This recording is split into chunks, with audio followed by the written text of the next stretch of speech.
This is T.Y. Jackson. United States Women's Champion Chelsea Green. How you doing, people?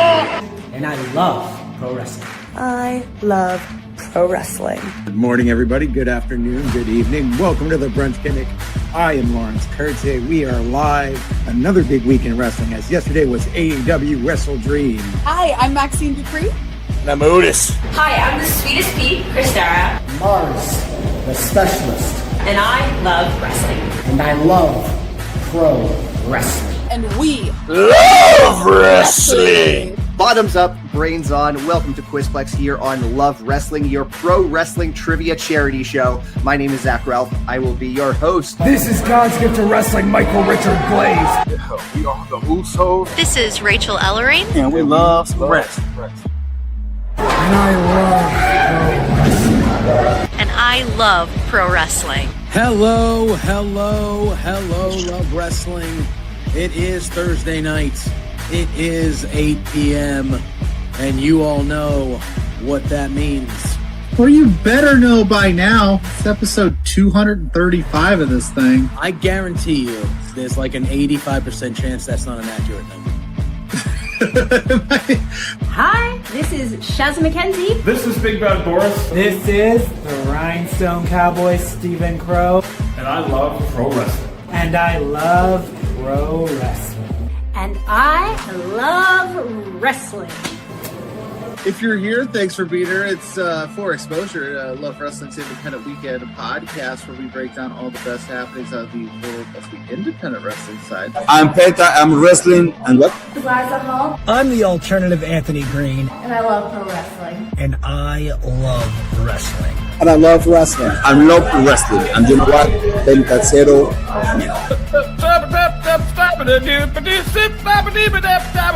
That's called scanning, kids. It is 8 o'clock p.m. Mountain Standard Time. It is time for a excitingly fun, I hope, episode of Saturday Night Love. My name is Big Bad Boy. I'm Big Ben Ortmans. Hi, this is Smiley Patty Ray. I'm Sky. And I love wrestling. And I love wrestling. And I love pro wrestling. Of course.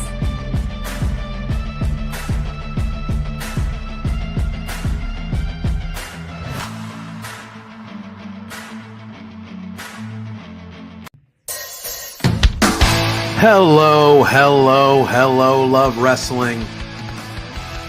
It's Thursday night. It's 8 p.m. And you know what that means. It's another new episode of Between Two Beards.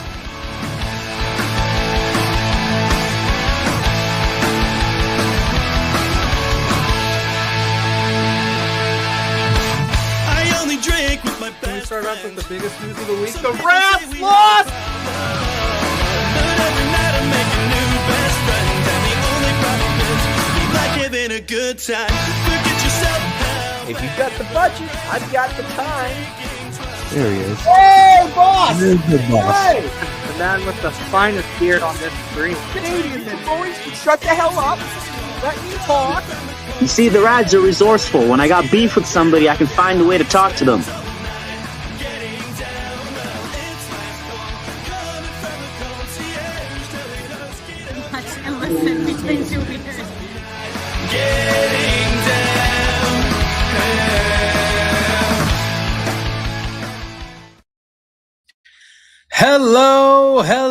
Hello, Love Wrestling. It is Thursday night.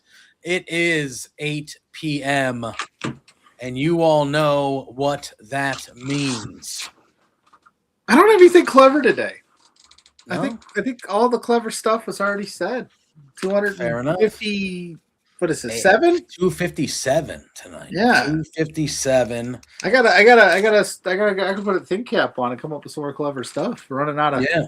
There's a lot that happened this week. Yeah, there is. But it is a new episode of Between Two Beards. Welcome in, everybody. Lots and lots and lots and lots to talk about on both sides of the coin. tonight, as we had a lot of stuff go down last week on SmackDown. We had even more stuff go down, answering some of the stuff that went down on SmackDown this past Monday. I was confused as to why someone answered someone's thing. You know, and then we have an AEW pay-per-view this Sunday night, an AEW Dynasty that we are going to be previewing and giving our predictions for. There is a lot to run down. Tony Khan hung out with Vince Russo. He did. That was something. Yeah, a lot of stuff going on in the world of wrestling. When is there not, anyways? But WrestleMania time, it is the crazy time. Next week we're going to be here talking about a WrestleMania preview show next week. So that's what we're going to be doing. I was going to say that. We are here. That is next week. WrestleMania is next weekend. But before that, it's ramping up, Pluggo. But all in all, before we dive into all that fun stuff, what's going on? Not much, man.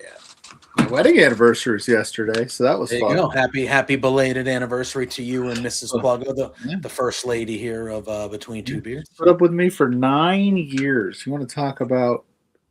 We should go to Vegas. Solomon, if somebody out there, some outlet out there wants to pay us to go to Las Vegas, bro. I'll quit my job. I'll text my boss right now and quit my job. Hit that like button, hit that subscribe button, leave a bunch of super chats and help us get to Vegas. If somebody out there who has a brain, who's seen this show, give us a deal. I'll quit my job tomorrow. There's no reason why we're not on the airwaves for hours a day, every day. We're better than half. You hear half of these idiots that are on the radio across this country talking about sports or whatever? They're all morons. They're not like you and me. We're better than everybody. I was going to say, can we run a Quizplex where the donations go to funding our trip to Vegas? It's expensive. Are you allowed to do it? Are you allowed to do a? You can't do a GoFundMe for stuff like that, right? That's not. You can do a cause. be a cause. The cause would be getting Beards to Vegas. But it's not like you're in a. We wouldn't. I don't know. I've never started a GoFundMe, so I have no idea. But I assume you could just have a GoFundMe for whatever. Sports fans start GoFundMes all the time to get people fired. Buyouts in college football. Yeah, that's true. I guess.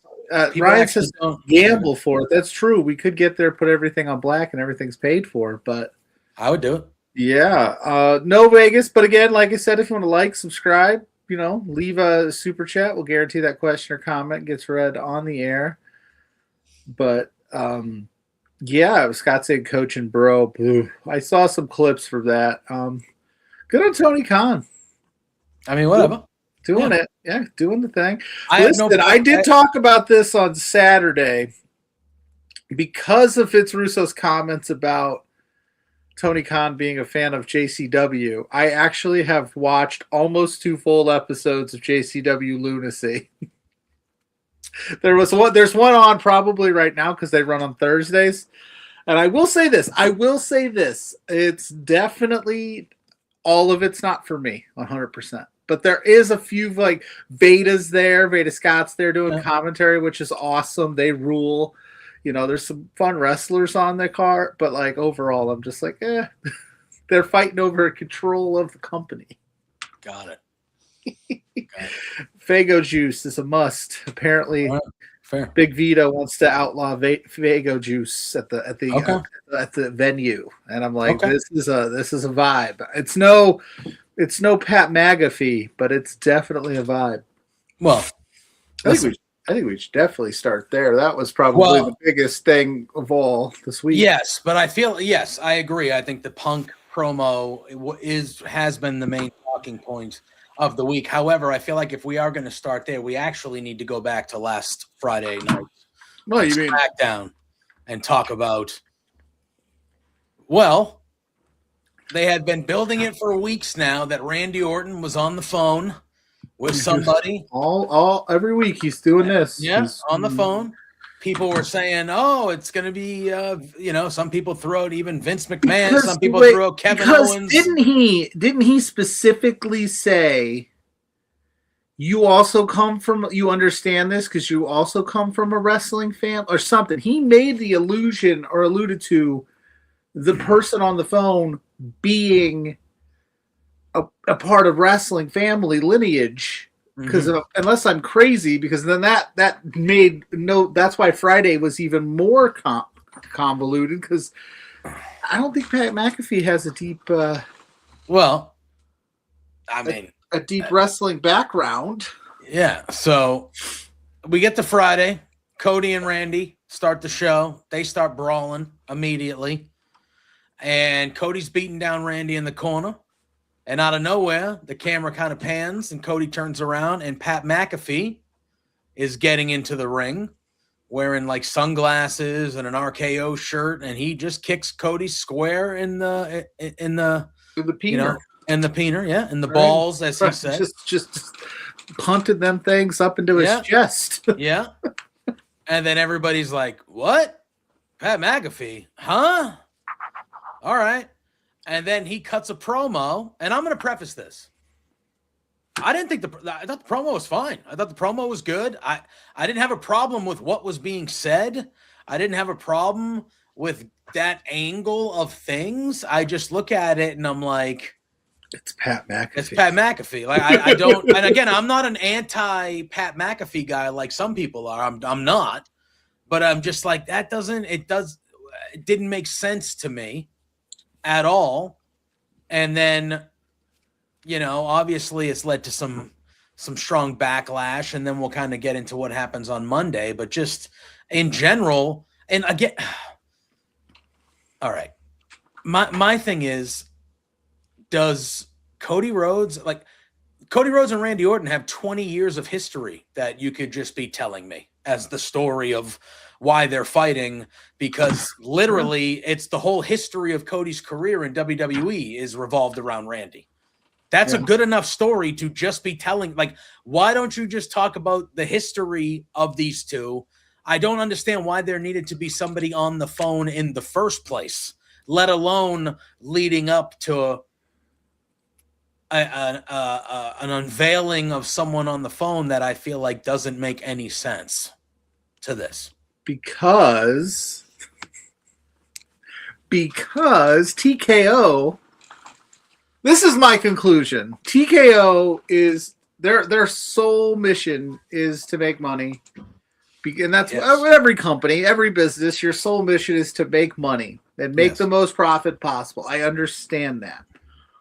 But they don't understand that wrestling fans, like, we are cool with like you said, we got 20 years of history here. And if you've been watching it for that long, you could tell a great Cody Randy story and have us just as invested without all of the random shenanigans. But they see it and they go, we gotta do something. We gotta put somebody here. McAfee, he'll draw some names. The ESPN connection.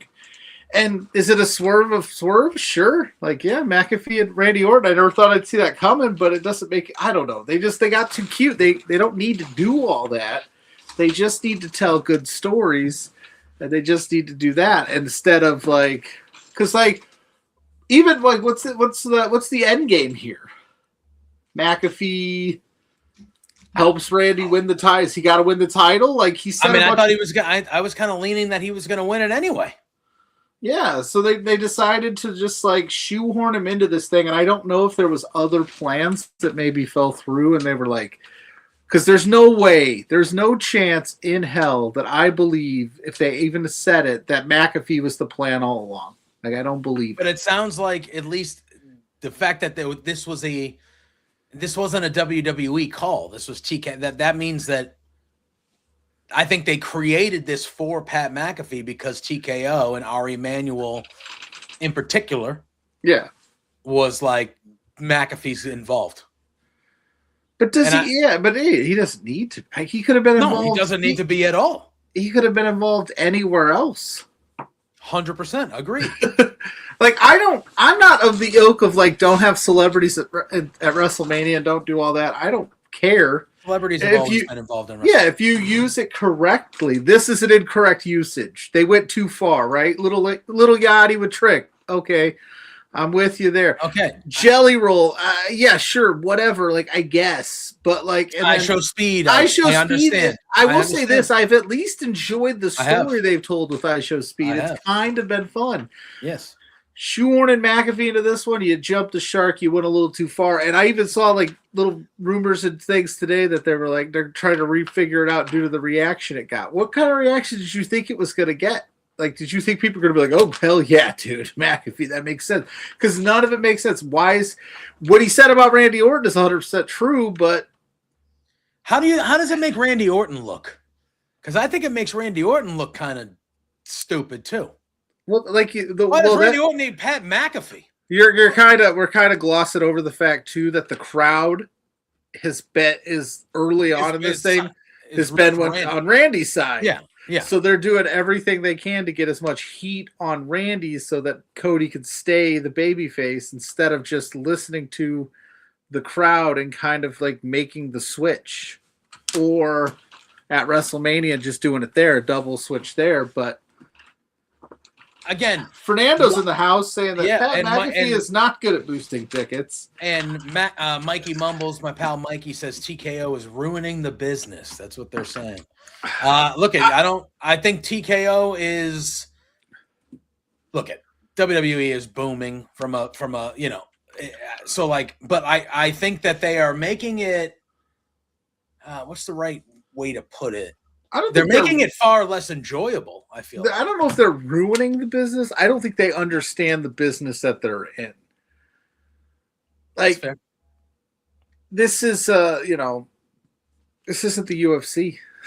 No. It's just not. It's wrestling. It's different. There's so much history here that you could pull from at any moment. There's so much nostalgia you could pull from, and I understand that you want to make it hip and you want to make it cool, but like, I don't know if, and you have to look at it from each end. Like, if I am a casual fan, am I buying a ticket to WrestleMania because now Pat McAfee's involved? Did that make me want to buy a ticket? I Show Speed, does that make me want to buy a ticket that he's wrestling? I don't know. Maybe there's a few people and maybe you'll grab them, but at this, you can't cut your nose off to save your face. You know what I'm saying? So you can't take away from all of the stuff that you could do with Cody and Randy just to try to boost some ticket sales. And I'm not even faulting them for trying to boost ticket sales. Like, they should want to sell that thing out. They should be doing everything. The only problem I've had with it is it feels like they crammed a lot of things into the last couple of weeks here where they were just like, we got to ramp this shit up. And it's worked.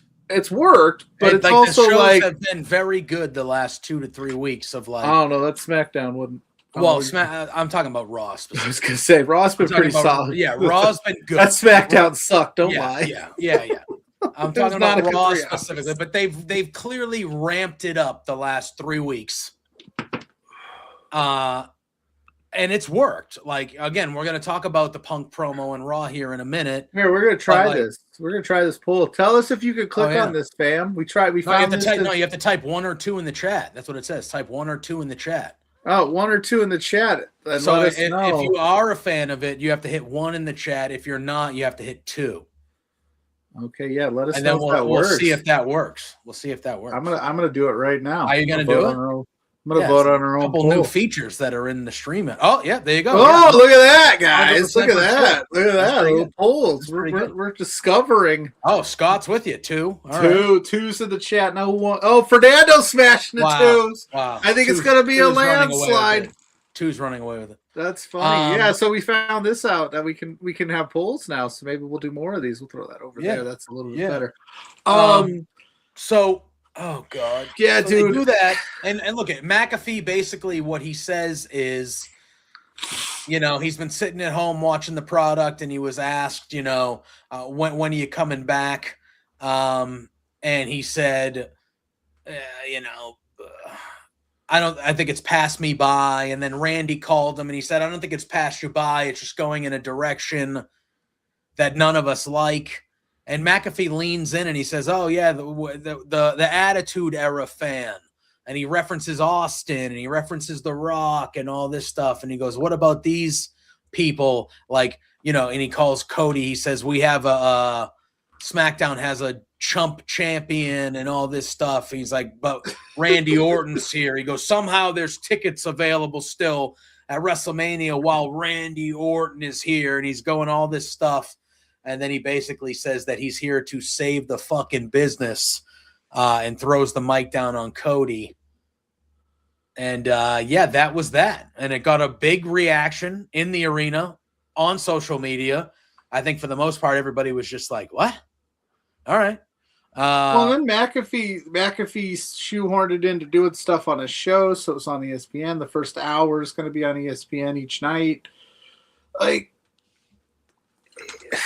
I guess the issue is like,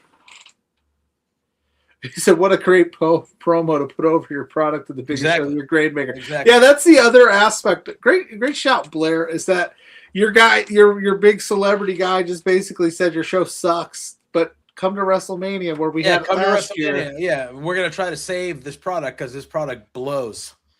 Okay. All right. Cool. Well, and, again, we could dive into dissecting what he said about Randy Orton. All true, but also guess what, Pat? They write the show. If they're not positioning Randy Orton in a position of prominence until this WrestleMania moment, where if we forget, they kind of did some things at the Chamber and made all this kind of thing happen, where they took at the expense of Drew McIntyre. Mm-hmm. Sure did. Like we ended up getting here, which is what we wanted. We all wanted Cody and Randy, and we got it. And then they decided to go, well, it's not good enough. The reaction's not what we need it to be. So here we are. We have two more SmackDowns until WrestleMania, and one more Raw. More Pat McAfee chatter. All right. Well. Before we say, I preface this by saying, like, we're gonna be talking about the Punk. I have basically the whole Punk promo written down. We're gonna be going step by step here because he let everybody have it. I was gonna say it was a time. It was a time on Monday. That very interesting. I was sitting there and I was going, that is the old CM. Like, that's the CM Punk I've been waiting for since he stepped foot back in the fucking door. Where's this guy been? I do want to preface this by saying I had an interview that happened to be the only time available was 8:00. So I was about a half hour late to this thing. And all of a sudden I just see like his face and Punk. And I was like, what did I miss? And so I started over, hopped off, got on Raw, and was just like, oh, they let him just go. Yeah, like he went. And he went and he said some things where it's like, that's not great things. Like Blair's point, weren't exactly the best things in the world to say about your product either, but it came out of CM Punk's mouth opposed to Pat McAfee, so it was received far better. Yeah. So that all goes down on Friday, and that's the talking point of the weekend in the WWE side of the world. It's like Pat McAfee, like what the hell is going on? And then there was, reports that it was an Ari Emanuel. It was a TKO thing. WWE's not happy. This is the second year in a row that they got involved because they were really the reason The Rock got involved with the Chamber, which led to the heel turn with Cena, was really because TKO wanted to push ticket prices. And that, we got all that going on. We get to Monday night. CM Punk opens the show. He comes out. He sits down cross-legged like the old CM Punk in the ring. He talks about how he's in Houston. He's in Paul Bosch territory. He goes, I love talking about the old timers. I always think about them. I used to dream about, what would Harley Race do? He goes, Roman Reigns isn't here. He goes, and the crowd's not thrilled. He goes, but shocker. Yeah. He goes, but a few weeks ago, you and your cousins put me through a table. I couldn't wait to get to MSG to get my revenge. Cousinless with the world title in my two fists. He had a receipt, and he goes, and I put you through the table. And then, he goes, you say you hate me. He goes, but you hate me because, I'm right where you want to be. I'm fraud checking goofs. Like, he goes, he hates me because he won't trade my authenticity for approval. And then he said the nice line where he said, being hated by losers is the price I pay for not being one of them. I thought that was a good line. That was a nice Then the crowd starts chanting OTC, like going like kind of against Punk. And he goes, "Oh, you're gonna get mad at me? You're gonna blame me when Roman doesn't show up?" He goes, "I showed up tonight," and he goes, and I'm an old man." And now I thought that was a pretty good thing. And he goes, "Yeah, old, not weak." Where was this Raw at? Houston. That's right. Yeah. Okay, yeah. That's a pretty hot OTC crowd. Oh yeah. Usually. Oh yeah. Yeah. And so Punk continues. He goes, "I know why you hate me, Roman." He goes, "But now I want to take a minute to explain why I hate you." And he gets up on the announce desk now, and he goes, "We both have tools to climb the ladder here." He goes, "But my tools are self-made through decades of hard work, sacrifice, and sometimes spite." He goes, "But your tools are store-bought and they're plastic." He goes, "Years ago, I was too stupid to understand, but now I'm too rich and I don't give a damn. But I understand why people that run this company, that run TKO, why they send you, beltless Roman Reigns, to Jimmy Fallon." He goes, "Because you're safe, you're plastic, you're manufactured, whereas I am dangerous and I'm unpredictable." Didn't he take a shot at his teeth too? Yep, he did. Well, that's and one of the lines that Punk said was, he goes, "How come I can go away and film movies and TV shows, and yet I can show up every week, but you, when you go away, you're just gone. You're just gone." Dan Brown, how are you? Speaking of who's not gone, Dan Brown's in the house. That's stud. I miss you, Dan. How are you? Yeah. Resident Guardians fan in the house. There we go.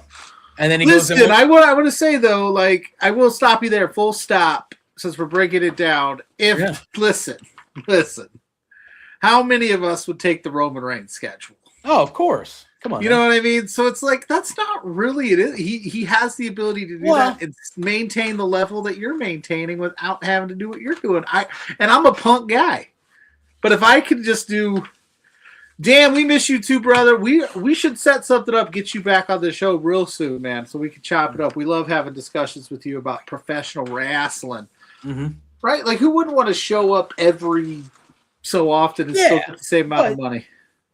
Yeah, I get it. I get it. I get it. I get what Punk's saying too, but listen, I'm 40 years old. In 2 weeks, I'll be 40. I'm all about lesson on the grind, brother. Well, wrong country to be living in, brother. Oh, I know. Trust me. Wrong country to be living in there, man. I'm aware. So he goes, and when you do come around, Roman, he goes, you puff yourself backstage, you puff your chest, you walk around like you're The Rock. And he goes, but at least The Rock is a Hollywood superstar. And then he said, "Oh, I'm sorry. Was a Hollywood." And that was a good. I was like, damn. And the whole crowd was like, "Oh boy."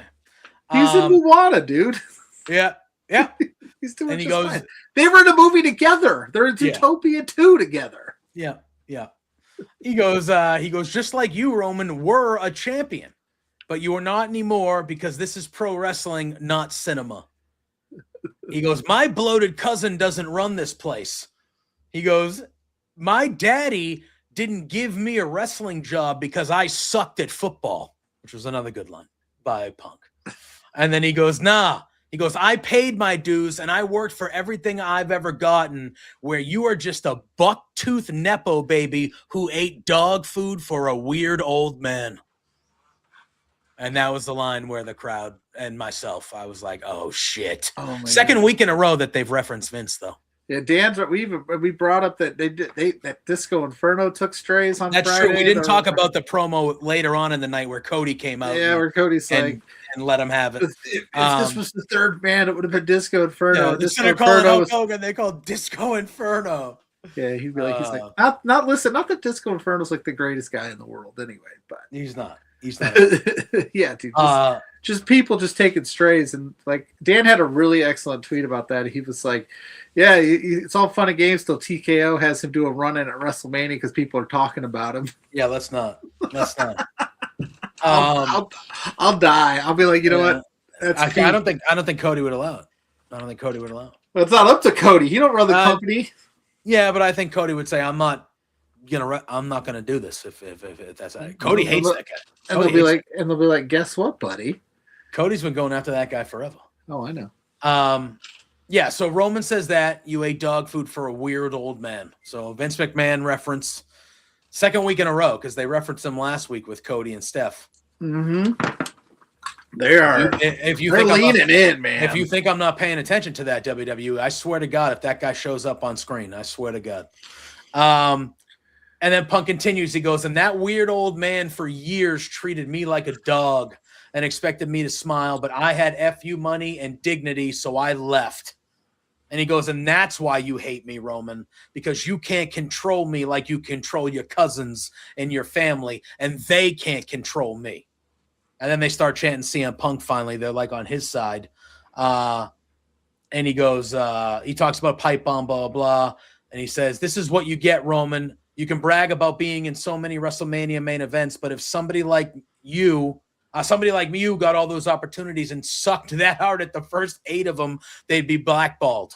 I don't think he was wrong there because, if there was plenty of other talent that didn't get over, probably wouldn't have got the opportunity. So I gave him that one. 100%. And then he said the line. This is a cool line. He goes, "I'll gladly stand on the bridge and blow it up because, bitch, I know how to swim." And I thought that was a pretty good line. Do you think he's a good swimmer? Like, do you think he actually is a solid? Like, CM Punk's got he seems like a breaststroke is solid. Maybe strappy guy. You got to go freestyle, bro. Can he do the backstroke?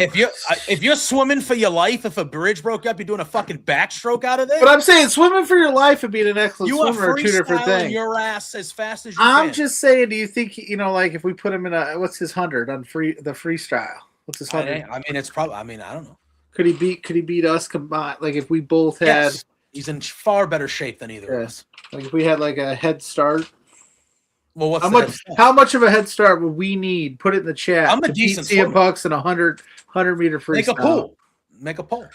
No, I'm kidding. Yeah. But actually, that's a fun little feature. I kind of like it. Yeah, we're gonna play around with that in future episodes. I just discovered it 2 minutes before the show, and was like, I don't have time to make a bunch of polls, but I could at any point. We could whip one up. Yeah. So then, this is where it turns into the second half of this Punk promo. So that's all that he makes. He disses The Rock. He's going after Roman, and then he kind of gets off the table. It looks like he's walking to kind of leave. That's a great pull. You can't push me around. I'm not Luke Perry's kid. Fuck. If Roman says that would be something. Dude, that'd be chef's kid. Okay, full stop. Before you get into the second half of this, because the second half of this is where I went, why did we do this part? Like, not that it was bad. I just was like, shouldn't we just focus on Roman? But he didn't just focus on Roman. He went in and Roman. I think what he said, most of it was pretty good. I was like, hell yeah. I don't know if it was pipe bomb, like better than the original pipe bomb, but it definitely was up there. And then he decides to go in on Pat McAfee. Yeah. So he goes, you think I'm done? But why? What do you mean? He insulted the wrestling business. Sure. Yeah. But CM Punk's busy. Yeah, but I mean, are we going to get a CM Punk Pat McAfee match? Is that what we're angling here for? No, but I think there was such a. If he insulted the wrestling business, why is CM Punk the only one that got to say something about it? That's why, you know what I mean? Like, why didn't Liv Morgan and say something about it? Because she's not CM Punk. Like, I don't think many people could have addressed that the way that it. I guess my question really is if he said all that on Friday, and that was in the SmackDown Cody Randy universe. Why are we? It was a reaction to the. Why are we addressing it on? Why are we letting Punk address it on Monday? Because when he has nothing to do with that. That was my only. Yeah, because I think it was part of the reaction to what happened by the audience with that, and then I also think at first I was like, well, this is WWE. This is Triple H and WWE kind of taking a shot at not even correcting. Well, when you see all the now you hear the reports that they are going to lower ticket prices, which is why Punk kind of said what he said. Sunday Night Heat, baby. Remember Sunday Night Heat? What a show! Yeah, dude. Sunday Night Heat ruled. All right, so let's talk about. All right, so he goes, "You think I'm done? No, everybody's getting it tonight." and he talks about Pat McAfee, but he doesn't call him Pat McAfee. And I think a lot of people missed this at first, and then I kind of saw it being talked about like a little bit later. I heard it. I go, he didn't say that. He did though. He definitely did when I played it back. But at first I was like, did he say? Yeah, for sure. Yeah, so he says Pat McAfee is what he calls him. That checks out. And he says, oh, of course it does. And he goes, you hillbilly. He goes, you think you can come to my business and run your mouth? He goes, you just wrote a check your narrow ass can't cash. And he goes, you want to talk about selling tickets and you want to talk about ticket sales? He goes, why don't you call your agent that shoehorned you into this business to begin with, who is Ari Emanuel? And that's where I full stop with you. That's where I said, like, you wrote a check your ass can't cash. Are you going to go beat up Pat McAfee, CM Punk? I think it's called foreshadowing, Pluggo. I know. That's what I'm saying. Are we we're going to get a CM maybe. Punk Pat McAfee match at Backlash? I don't know. Saturday night's main event? Yeah. He goes, why don't you call your agent and tell him to lower the ticket prices? To which the audience, loses their mind. And I think all of us were like, hell yeah, go get him, Punk. Yeah, that's right. He goes, I'll be damned if somebody who kicked a football for a living is talking to me about my business and putting asses in seats. He goes, you got a receipt coming. And then he says, lower the ticket prices because I want to see all these families watch me put my feet on Roman's neck at WrestleMania. He says, I'm CM Punk, and I approve this message. And he leaves. And he went through the crowd, and he was slapping hands, and it was just like, all right. Yeah, it was good. It was good. And it was good. It was good. I think that was a side of CM Punk we really haven't seen since he's been back. I don't know. They're going to call it like pipe bomb. They're going to lean into it and do it. The pipe bomb was vastly different than this, but from the CM Punk we've kind of seen and heard talk promos since he's been back, I think this was the closest to the old version of CM Punk, at least on the mic, that we've seen since he's been back. Like this was, he went in some of these lines. Did he not care about the high ticket prices before? Nope. Just this week. Just this week. Because they had to raise the ticket prices to pay for Pat McAfee's appearance fee. Probably. Yeah. And so that was that. So he leans in, and then Pat McAfee addressed it on his show. He made fun of Punk and did all that stuff. So I think it just, I think the McAfee stuff, to me, it made it feel like the McAfee angle, even though it's involved with Randy and Cody. Is he going to get involved in this main event? Yeah, I don't know about that, but I feel like the McAfee angle might be a grander thing than just that, if that makes sense. What if McAfee ends up having a few guys? What would your reaction be come Sunday night, WrestleMania Night 2 main event? Pat McAfee comes and kicks CM Punk in the balls. Roman Reigns leaves as your champion. I mean, I think Roman's leaving as the champion anyway. What if at the end of WrestleMania, it's Randy Orton and Roman Reigns as the champions, and they're both with McAfee? That's what I'm saying, dude. I don't know. That's crazy. I don't know how I feel about that.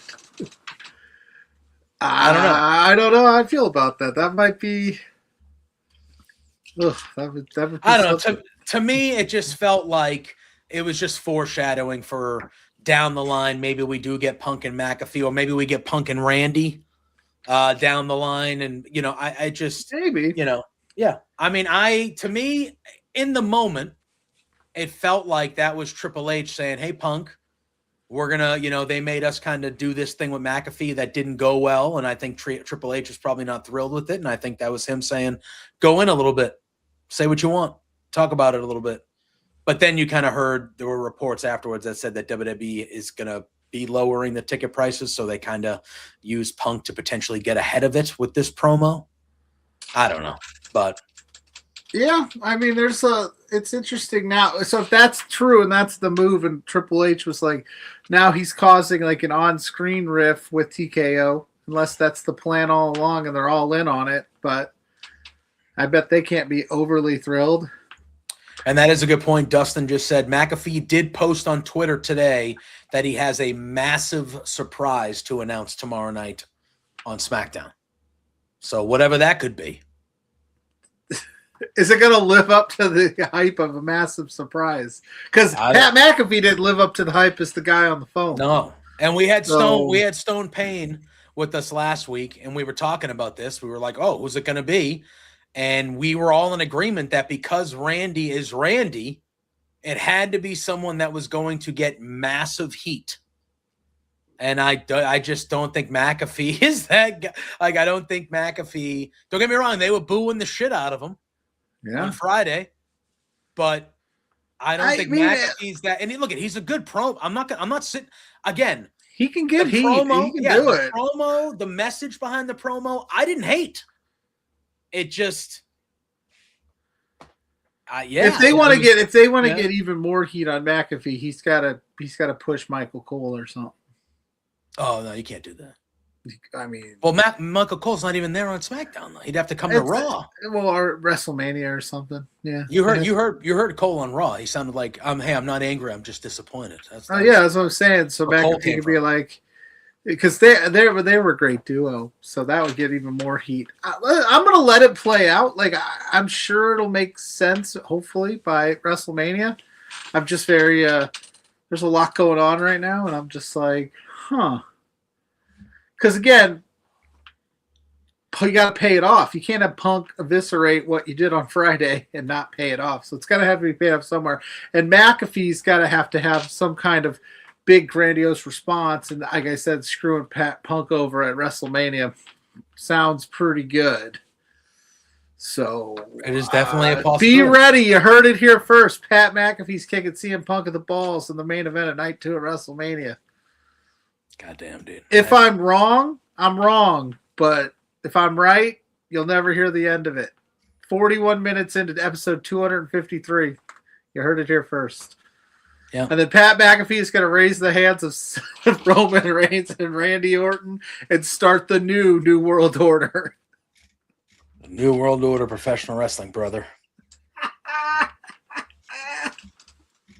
Oh, man. The part-timers running shit. See, that's the other part of it too. Like Randy Orton isn't exactly a full timer either, so it's not like you're saving them. I don't know. We'll see how it goes. Any predictions for what Danhausen might do? Dustin asks. He's gonna do something with Cena. Kent Wilson challenged him today for a match at WrestleMania, so I would hope that happens and that the curse can get lifted. Blair says New World Order, new NWO with Disco. Disco, bro. Ernest the Cat Miller still available. We've thrown some old WCW. What's Scott Norton up to?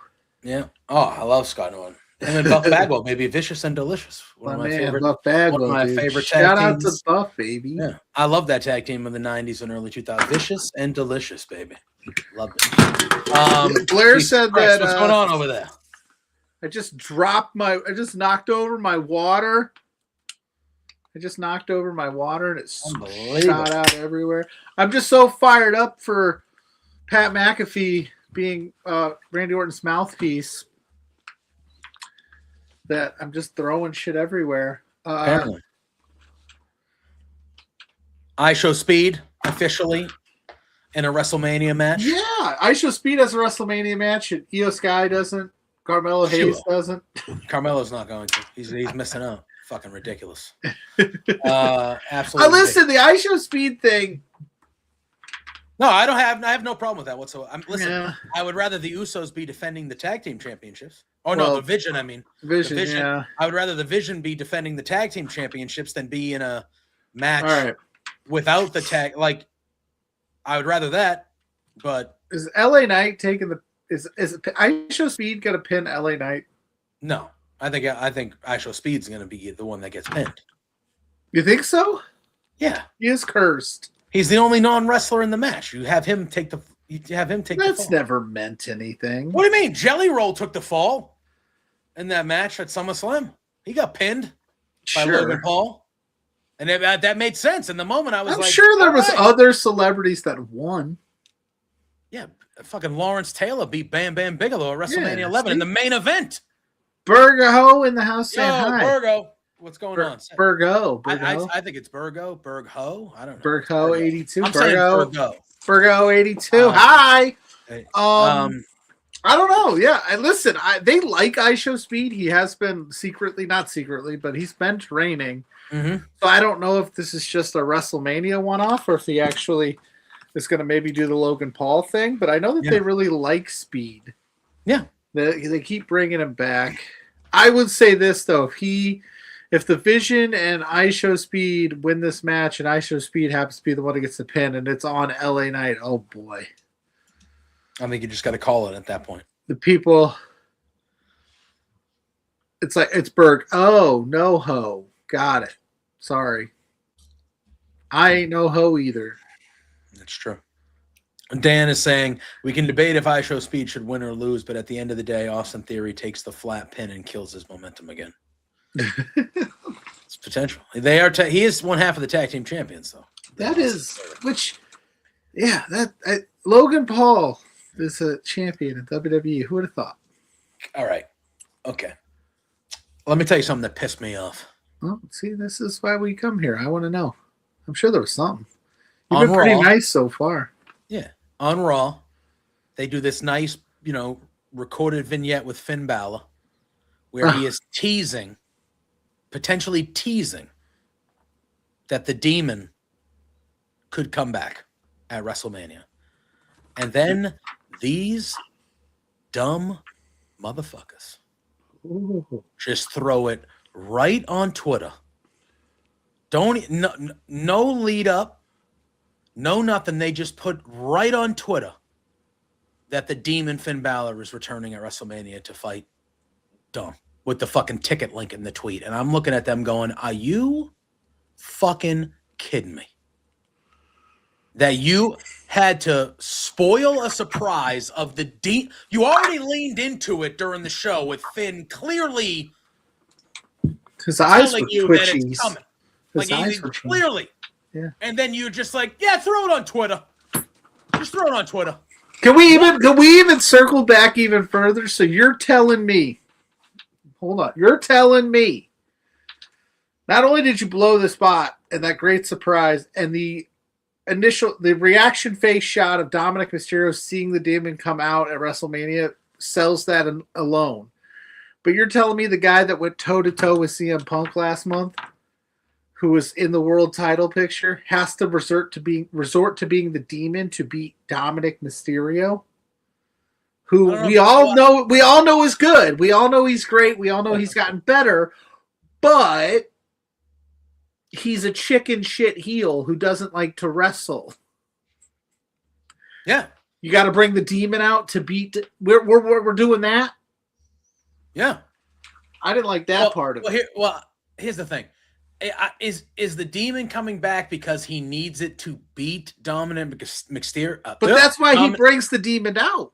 No, but I think he's just bringing the Demon out because Dominic has made him like he's been such a. He's bringing the Demon out because our Emmanuel said we need to sell some tickets. Well, apparently. Can you imagine? All right, so but even so, you're not wrong. They absolutely that should be one of the things. When we're sitting here, we're sitting here, whether is it night one that match is happening? I'll night two. I'll it's night look it up two. and I'll get anyway. Either way, we should be sitting here on the React show going, "What was the moment of the night? Oh shit, the Demon came back." Demon. That's what we should be doing. Everybody should be. All the when they post the videos and the things and the vignettes of what happened at WrestleMania, and they do the live reactor streams and they do the tweets thing that they've been doing now, it should be oh shit, holy shit, the Demon's like that should be.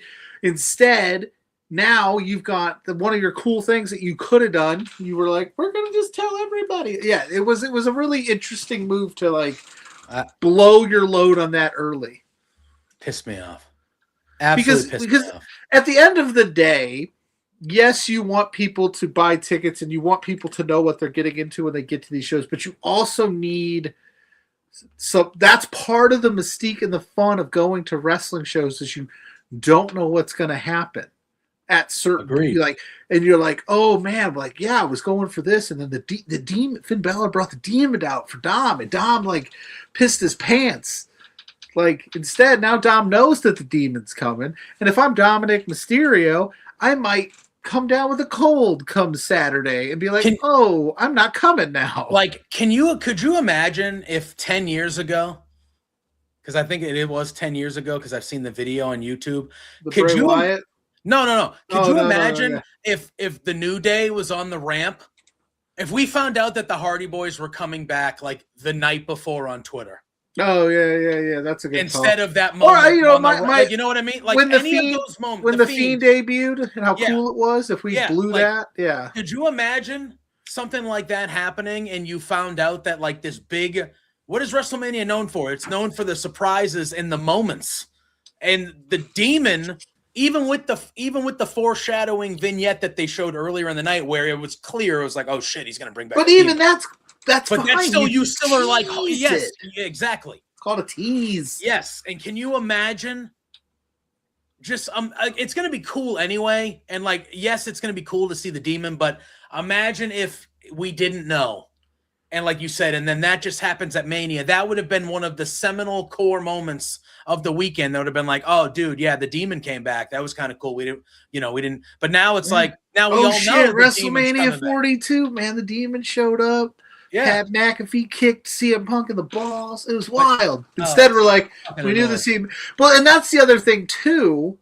Now we know Dom's losing. We knew Dom was probably losing anyway, but now we know for sure because the Demon does not lose. Correct. And again, you took all the wind out of that. That's a listen. And the Demon's entrance is dope. And then people are going to go, I can go to the bathroom. I know this match isn't going to, and it's not going to be a long one. Mm-hmm. They just kind of like, again, every decision that they make is solely based on trying to boost the sales. And it's a business. I get it. But you're taking what makes wrestling, and then the fun and the unknown and the anticipation and the excitement. And you're going, we're just going to throw it all on the table and hope people show up. But people, they're going to go, well, I don't know. I don't know if the Demon's enough for me. But had I been at WrestleMania and the Demon showed up, I'd be like, I was at the WrestleMania, the Demon showed up out of nowhere. That's the thing that TKO misses about this, is that this is what we as wrestling fans, and we talk about it all the time. Wrestling is a very niche thing, whether we want to believe it or not. And as they try to expand it and make it bigger, it's a very small world that we live in. People still think Hulk Hogan wrestles when you tell them you're wrestling fans. Agreed. And TKO's like, we're just gonna put it out there. Just put it out there. And WWE, I don't know how that. Again, I don't know if they push back on any of this. I don't know if Triple H is like, yeah, let's not announce that, and TKO's like, no, announce it. Or if he's on board with it, I have no idea. But I just think they're ruining they're taking the shine off of what we love here. Shep's in the house saying, but they've always announced the Demon. They've never kept it a surprise. Sure, but this time the Demon hasn't been there in like 3 years or something. But they should have. In this instance, they should. I think RFK made the call to announce it. Yeah, and Shep, I don't think you're right. All the other, but I will say this: in all the other instances, the story kind of called for the Demon. Him being mad at Dominic Mysterio for the last couple of weeks he got beat up by the Judgment Day, which we got to talk a little Judgment Day. Oh, do we? Liv Morgan is his second head now. That was gnarly. What, the hit from Steph? Jesus. It sounded hard. It sounded like she has like a. Oh man, that match is in jeopardy. Is it really? Well, because they're in concussion protocol. Granted, who knows what that means anymore? But both of them are. Not Stephanie. Liv is in concussion protocol because of that. What about Roxanne? Oh, she's in it too, 100%. But she wasn't in the match. But. Yeah, gnarly spot. So the Judgment Day is just, Dom's going to get murdered by the Demon, and Liv has a second head, and Roxanne, we haven't seen her since, but it was a rough spot. I saw Alvarez was like really pissed about it. He's like, whoever blocked out that segment for TV, absolutely, because they were this close together when she smacked him. Yeah. Whoever put that together definitely didn't angle that right. And I was like, but shout out to Liv. She took it like a champ. Did you see the photo that they posted at? So the whole Judgment Day took a photo, and Liv's got like the massive knot on her head, and she's kind of like pissed about it. And JD McDonough's in the background, just like they're all pointing at it and shit. That's funny. But yeah, I mean, the Demon's back, man. I'm excited, I guess. Yeah, it's been so long since I've seen the Demon anyway. I'm also like, he's going to come out, cool ass entrance. It's going to be dope as hell. He's going to snap Dominic Mysterio's neck. Dominic should not get any offense in on the Demon.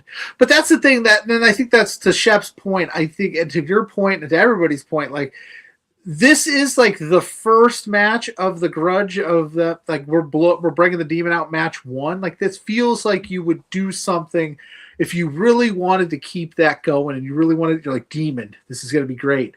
You would have a match where Dominic has the Judgment Day jump Finn again. You know what I'm saying? And then, like, Finn's like, okay, like, obviously I need to bring this Demon out to get and then he just lays waste to all of them. Yeah. But that was what I would do. But what do I know?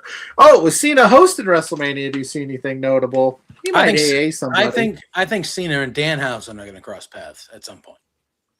I don't think he's going to do anything. He is shooting a movie, and he is very adamant about, like, when he shoots movies, he does not do much physicality. But I could see him, like, at the most AA in somebody somehow, maybe.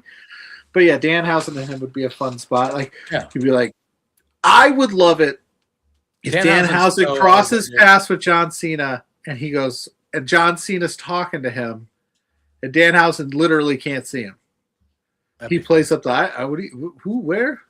Who's talking to me? I hear voices or something. That's funny. That would be funny. But I don't know. That would be my guess. Yeah.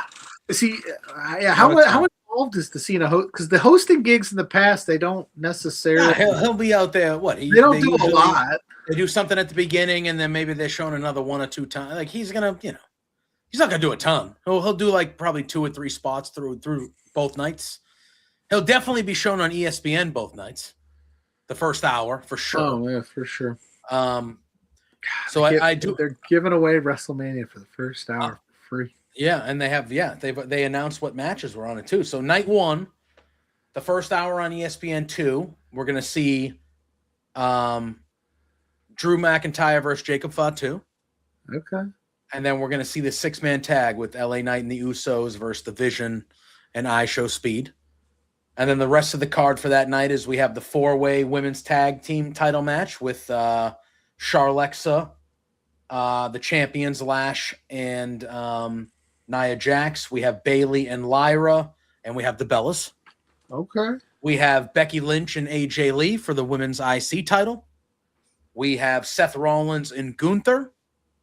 We have Liv Morgan and Stephanie Vaquer for the WWE Women's World Heavyweight Championship. And then we have, for the WWE Undisputed Championship or the WWE Championship, Cody Rhodes and Randy Orton. That is night 1. Yeah, that's not a bad. I actually kind of like. I know night 2 has the more like fire, but that's good. Night 1 is pretty solid. Like, across the board. I'm really enjoying like the way that looks. Agreed. Paper. So night 1 has 7 matches. Night 2, as of right now, has 6 matches, but there is rumor that Io and Asuka will be announced this week and will probably go on night 2 to make it 7 and 7. But according to this graphic that ESPN and WWE released, the first hour on ESPN, because the first hour of night 1 is on ESPN 2. Yeah. This one of night 2 is on regular ESPN, the first hour. I wonder what's going on Saturday that they put it on ESPN 2. Yeah, I think they're just doing it to kind of have them on both. Well, I think obviously night 2 is for sure ESPN because it's the bigger nights, the bigger audience potential, blah blah blah. I'm just because college basketball's over. Mm-hmm. Or maybe who knows? There's probably some random, but yeah, maybe to put it on both channels. I don't know. I just thought okay. Yeah. And so on the first hour on ESPN on Sunday, we have the Intercontinental Championship ladder match, which obviously is Penta defending against Rusev, Javon Evans, JD, McDonough, Dragon Lee, and they announced on Monday Rey Mysterio. Yeah, he's cleared all of a sudden. They're like, Ray, get in this thing. Go into this crazy ladder match. I know you just please don't get hurt again. Yeah.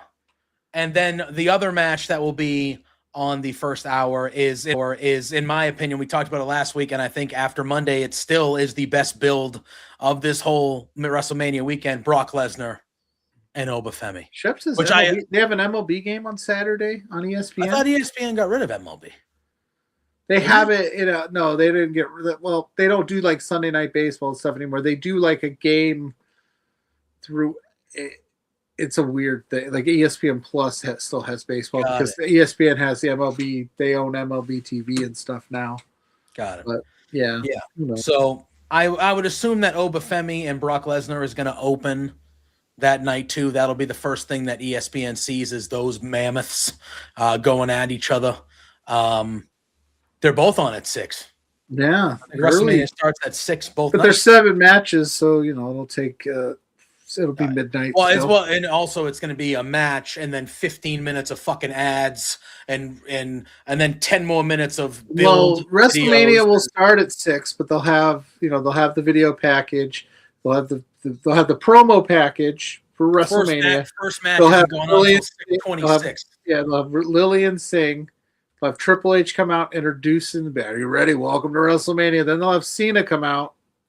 And then we'll get, so by the time you're into hour 1, like you said, Oba and Brock probably won't start till 6:30, and that's conservative, and you'll get that. And then you'll probably, what they'll do, and if I'm not correct, they'll probably put that ladder match will bleed over. I think like, you want to catch the rest of it, you got to sign up now. They would be smart to do so. So you're like mid Javon Evans doing something crazy off of a ladder, and then it cuts to whatever's on Sunday night on ESPN. Yeah, and also I forgot to mention the Drew McIntyre Jacob Fatu is an unsanctioned match. So yeah. So those are the 2 nights of Mania. Again, we got SmackDown tomorrow, and then next week is the go home episode of Raw. It's the go-home episode of SmackDown, and then we're getting the Hall of Fame and all that fun stuff. Which will be on YouTube. I saw that they announced it'll be on YouTube at midnight our time, bro. Sure. Yeah, I will be in bed. I am not. Listen, listen. Hall of Fames are cool. Good. That'll get a watch. That'll get a watch Saturday afternoon. At some point before. Are we going to do predictions next week, Dustin? Yeah, of course. We'll be here doing predictions. We're going to do some predictions. We'll dive deeper. That'll be probably all we talk about next Thursday for the most part is WrestleMania night 1 and night 2. I would think so. And then I'll be right. JPJ will be wrong like usual. That's usually not how it goes. Before we do slide over to talk some AEW Dynasty. This past Saturday, I thought NXT had a really good pay-per-view. Stand and Deliver was Saturday. I thought Stand and Deliver was a very, very good show. I thought they stood and delivered. I thought so too. I didn't know if you had anything to, that in particular that stuck out or you wanted to talk about. Well, remember when we were sitting here Thursday and I was like, Tony D sold me a ticket to him winning. And he did win. And he went and he won. And I was like, I'm still like shocked that they went that direction considering how big of stars, Ricky and Ethan. But that tells me that I think Ricky, Ethan, and Joe, some combination of them aren't long for NXT. But no, I really enjoy it. I thought Stand and Deliver all the way through. I thought all the matches were fine. The outcomes, like the Zarya one was questionable to me. I thought she should have won. That was the only one I didn't. I thought it was actually a really good evening because Lola Vice also won the world title, so I felt like 2 new champions and like a new kind of a new direction of. I kind of was leaning Kendall Gray for sure. I thought they were going to pull the trigger on Kendall and really put her, but Lola's fine. Like that's cool. And then, like I said, the JC Jane like entrance makes me think she's probably a Raw remaining call-up. And for some reason, I don't know why, I just have this idea of like her being like Becky's underling.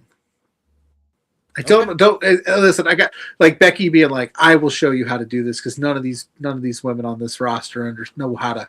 I don't hate that. I don't, just to kind of introduce her, but again, I don't know. That's just my little fantasy booking. But I thought Miles and John. I will say I thought Johnny and Miles was pretty good. I really enjoyed seeing Johnny take over. I would have liked to have seen it take a little longer for Johnny to kind of get ramped up, like Candace maybe like ramping him up on the ramp, and then he kind of gets, because he came out firing. So I mean, overall, I thought it was a solid night. I didn't Tatum and was fine. Blake was fine. Yeah. Everything was fine. Like the matches were good. It was quick. It was painless. It did go a little longer. They went till 10. I'll say that they almost went to 10. So they gave him some time, but. The only thing that I don't understand why Zarya lost. To me, it just felt like what are we doing with Zarya? Well, she attacked Soul on Tuesday, so it's not over. Okay. She said it's over when she says it's over, but again. So then she wins, and then they have to have a third match. I guess. I don't know. Like when's Soul coming up to the main roster?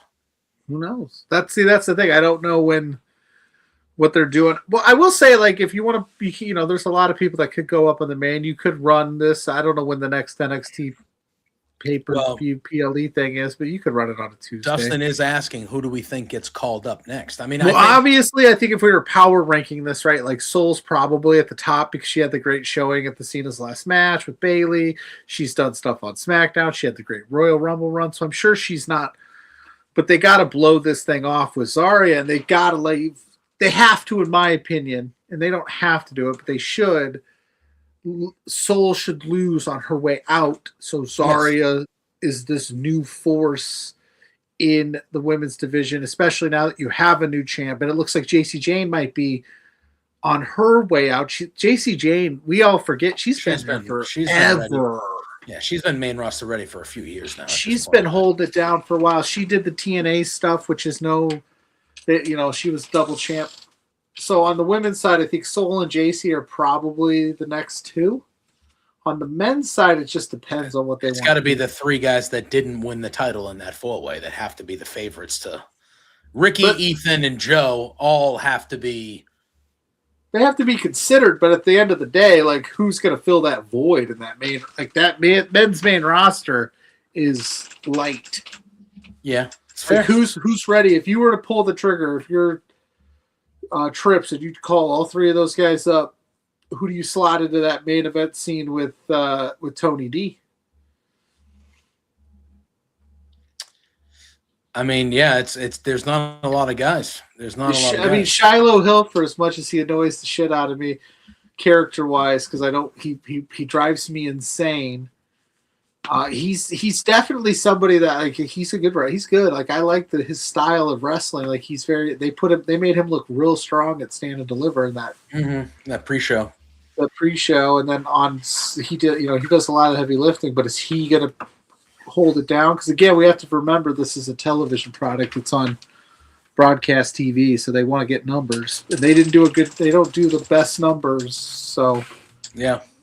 I don't know. I don't know that because Keanu Carver's cool, but I don't know. I was gonna say they've been building him up. They got you always, now that it's Tony D. I know he kind of ended his stuff with Dark State, but like you got those guys. The main guy, that Lennox guy, seems to be the front man at least of that group. So maybe Ricky Miles Bourne is the North American champion, but he's somebody that I think could easily move up to like main title.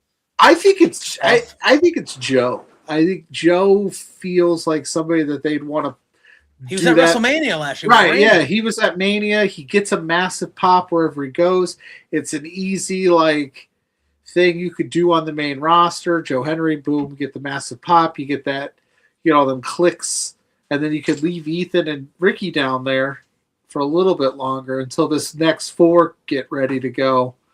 And I think it's Keanu, Shiloh, Legacies down to Miles Bourne. You get those guys kind of cooking, and then we'll see. They're in an interesting spot. Yeah, they sure are. They're in a transition for sure in the old NXT world, in my opinion.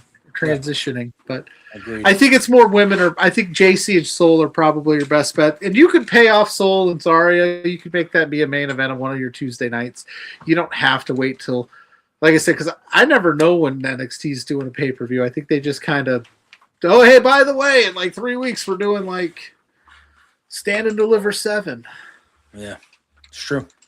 Ethan and Ricky need to stay down. They would get lost in the main roster, Shep says. I don't know. I think Ethan Page is so good. Ethan Page is so good.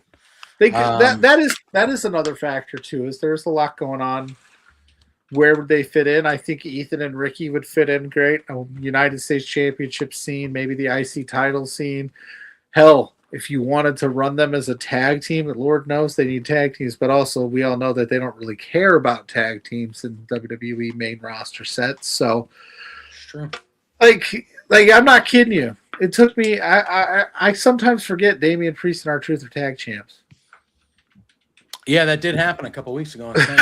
I'm like, oh, you know what I'm saying? That's like, where is their match at WrestleMania? You know what I'm saying? They don't do. I know mid-card, barely any mid-card titles, and no tag team titles are ever defended at WrestleMania anymore. It makes no damn sense. Well, Sammy and Trick, expensive for our boy Mello. Yeah, Sammy and Trick. Well, Mello should be added to that match. It's a crime that he probably won't be. They're doing the women's IC title because it's Becky and AJ. They got the ladder match for the IC title. So the mid-card titles, no women's United States Championship. No way to be found. Neither tag. They're doing the women's tag titles, but none of the men's tag. Neither one of the men's tag titles are being defended.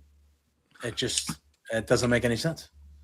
But anyway, we'll be talking and diving into WrestleMania deep next week. I know why Shep is here. Because I have a good authority that the Kicking Out podcast Dynasty predictions are tomorrow night. He's trying to steal our picks. Yeah, he's trying to steal our picks so he can win. Because I finally met up with Tanner Lee and gave him the belt back. Not by anybody's fault, which schedules we couldn't figure it out. And then he was like, "I got to get it because we need it for." Yeah, and I was they like, don't invite me back to do it because the one time they did, I won the fucking thing. Well, that's what I told him. I'll pull back the curtain. So Tanner Lee came to my shoot job and grabbed the title, which was kind of funny. Me walking through my job with the Kicking Out Podcast Championship, and I said, "Yeah, we don't get the invite anymore, do we?" And he goes, "Yeah, we got."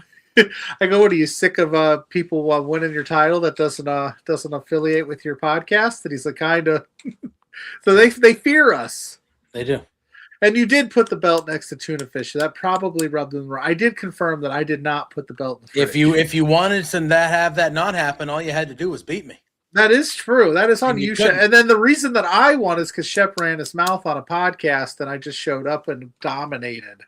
Like it was a landslide victory. So basically, we're going to put this out into ether. First of all, go follow our friends over at the Kicking Out Podcast. They are fantastic. But I will say this: we own their asses at predictions.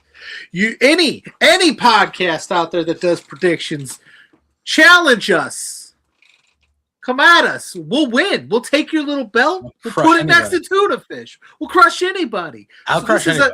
Anybody that does prediction shows, bring us. We dominate. And then we got the OP 3-way guys in here saying, "Can I get a shot at the belt?" Listen, Shep, he'll drunkenly... Nobody's booking championship matches on my show that don't involve me. Hey, we like the OP 3-way guys. Yeah, I do. Too. I like both those guys. But Donnie's not real, though. You're not making business on my business. Do that on your own time. Yeah, what do you think this is? Unbelievable. Who told you it was open mic night, bitch? Happening in the chat now. Shep did say, though, if he wins the belt this time, he'll bring us both back on. So he doesn't want to keep it for long, I take it. He doesn't. He's like, I'll gladly mail it back to Joe. Yeah. I almost used my shoot name. I'll gladly mail it back to JPJ. I mean, I kind of did use my shoe name, but that's right. You go. Everybody's scared of the Beards because we die. They don't want to mess with us because they know we will dominate every facet. Top golf, picking wrestling matches, all of it. That's right. We handle business. Yeah. We are the best duo in the business. There is no other duo that does what we do.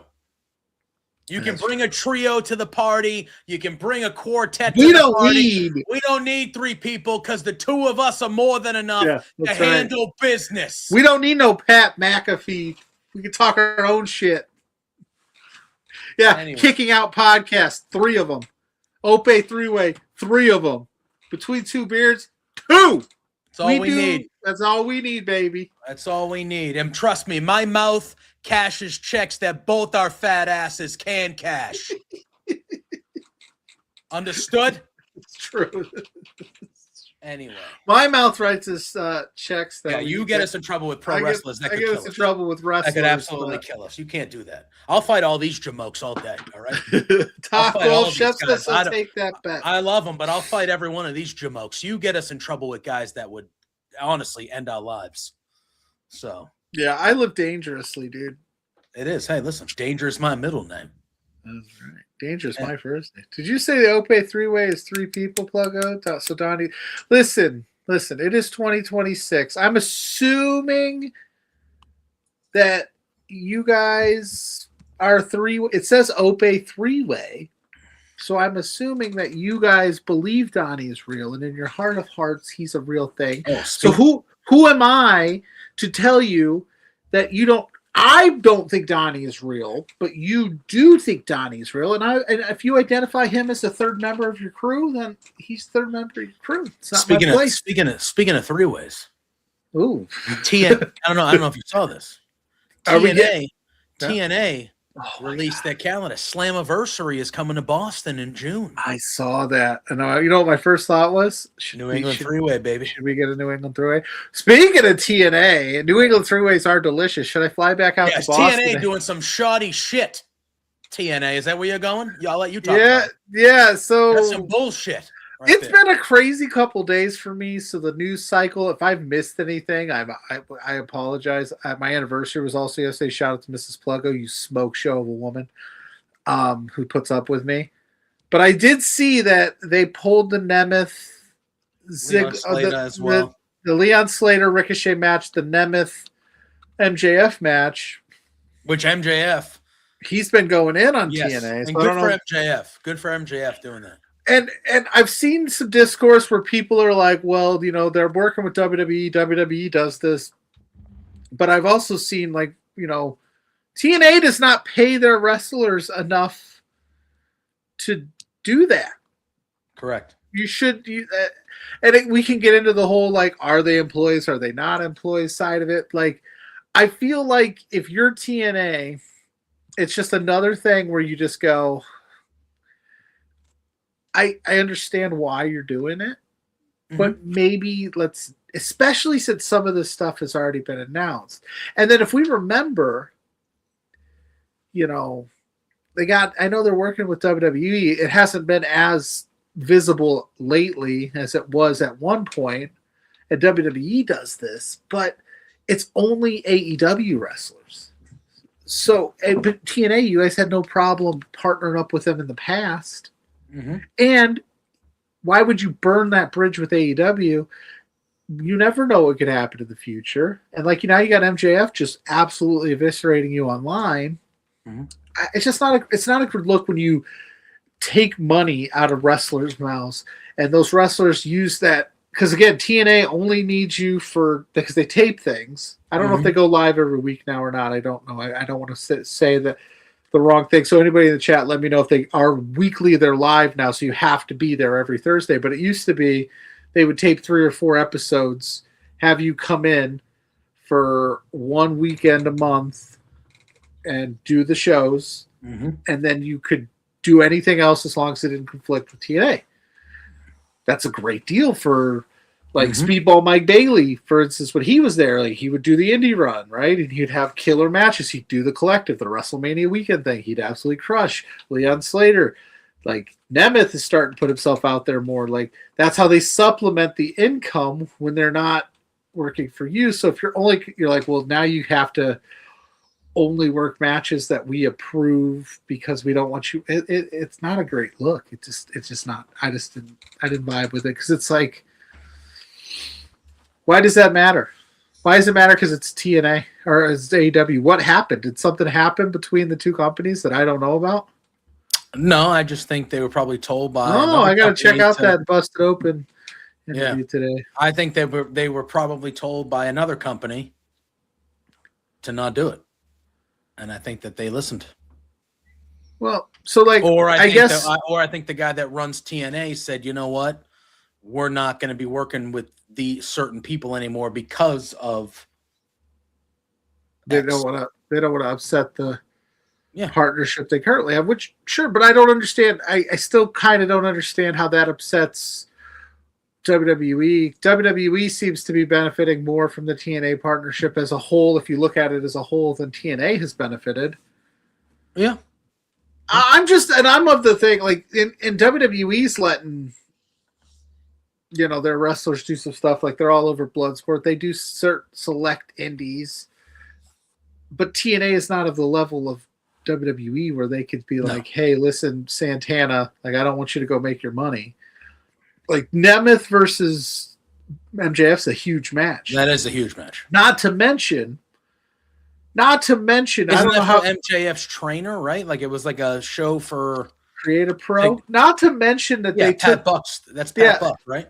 The Slater Ricochet match, if you're paying even further attention, was on the WrestleCon Memorial show that they throw every year at the Collective, and it's a big show where it's a charity benefit. They do a lot of things, and that sold a lot of tickets. And now a week before, the dryer. I gotta put something over this, or move. A week before that, now we've got to figure out what to do. And trust me, they'll find somebody because there's going to be a million wrestlers in Vegas. But it's still like that's so shady to do. If you wanted to pull the trigger on this and go after these matches that are scheduled, we're going to need to approve who you wrestle. Okay. But to do it when they're already booked, that's just bad. It's a bad look. And TNA needs all the help they can get. I don't know why they wouldn't. I get excited when TNA superstars come to my town and wrestle for my local promotions. I get pumped about it. Granted, we don't get any AEW talent usually at some of my locals now, but who's to say we wouldn't in the future? And you're just like, don't wrestle those guys. Yeah. Why? What optically is the problem? So you're going to lose to them? Nemeth would lose to MJF for sure, but wouldn't that be more of a headline grabber than the match than not having it? I think so. I don't know. I'd be excited about it. I don't know. I thought it was silly. WWE's paying Silva like they paid Heyman. Yeah, there's a partnership going for sure. TNA, whether they like it or not, WWE is using them to be like, hey, Joe Hendry, we like that guy. Yeah. Jordan Grace, we like her. We're going to Mike Santana's definitely on their radar. He might, and he did some stuff the Tuesday before Stand and Deliver. So they kind of, again, TNA's on right now, so I'm not paying attention, but I don't know how many WWE talents are over there right now. I know Stax was the champion for a while for their international title, but I don't see. So yeah, WWE's using them as a feeder system, so maybe they don't want to upset whoever. Yes, 100%.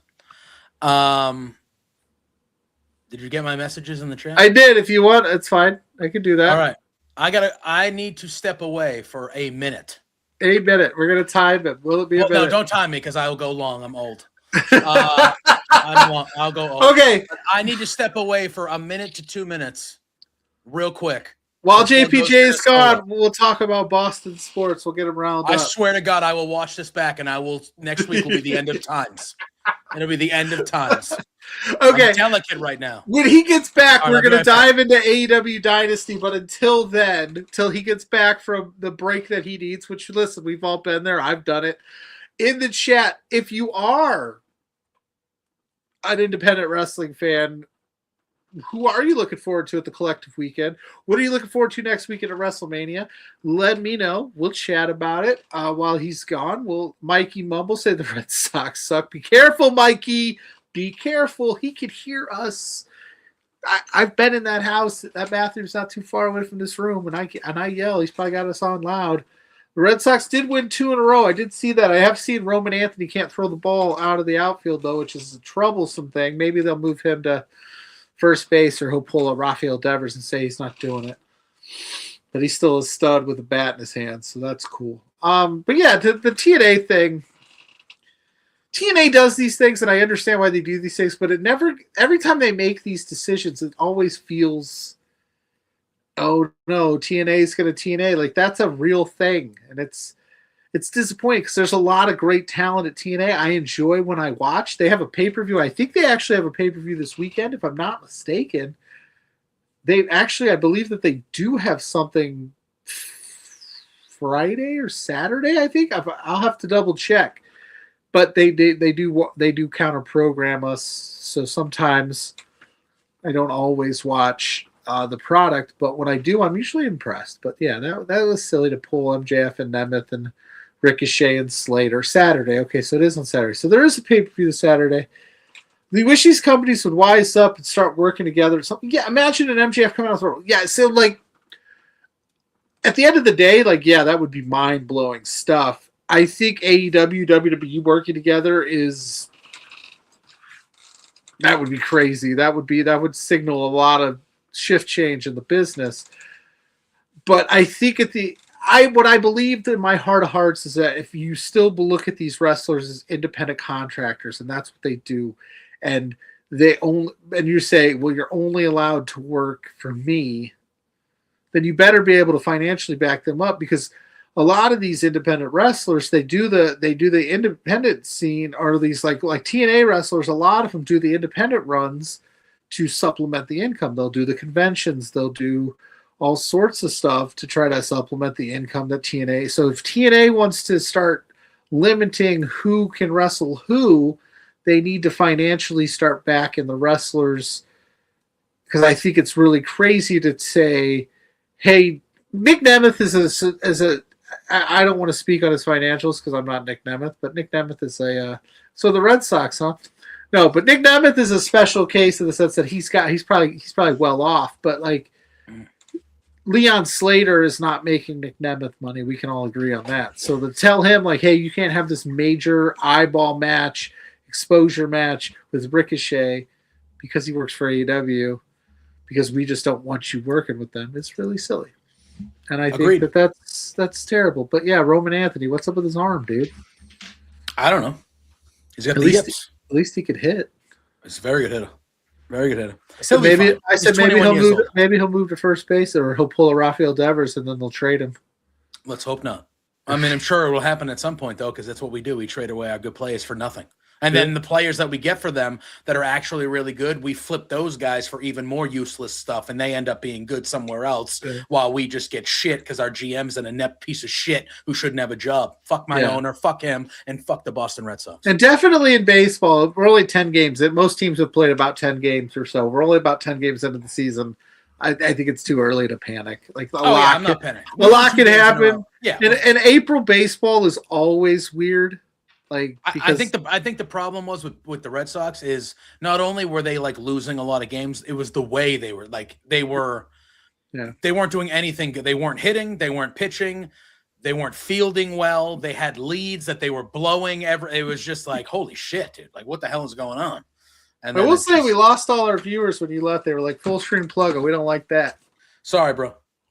And I think it happened to you once. You know, sometimes. Oh no, I said that. I was like, it happens. There was one time. Hold of you. And I was like, I couldn't hold it for another 40 minutes. I don't even think I was nice enough. I was like, I gotta go. I'll be back.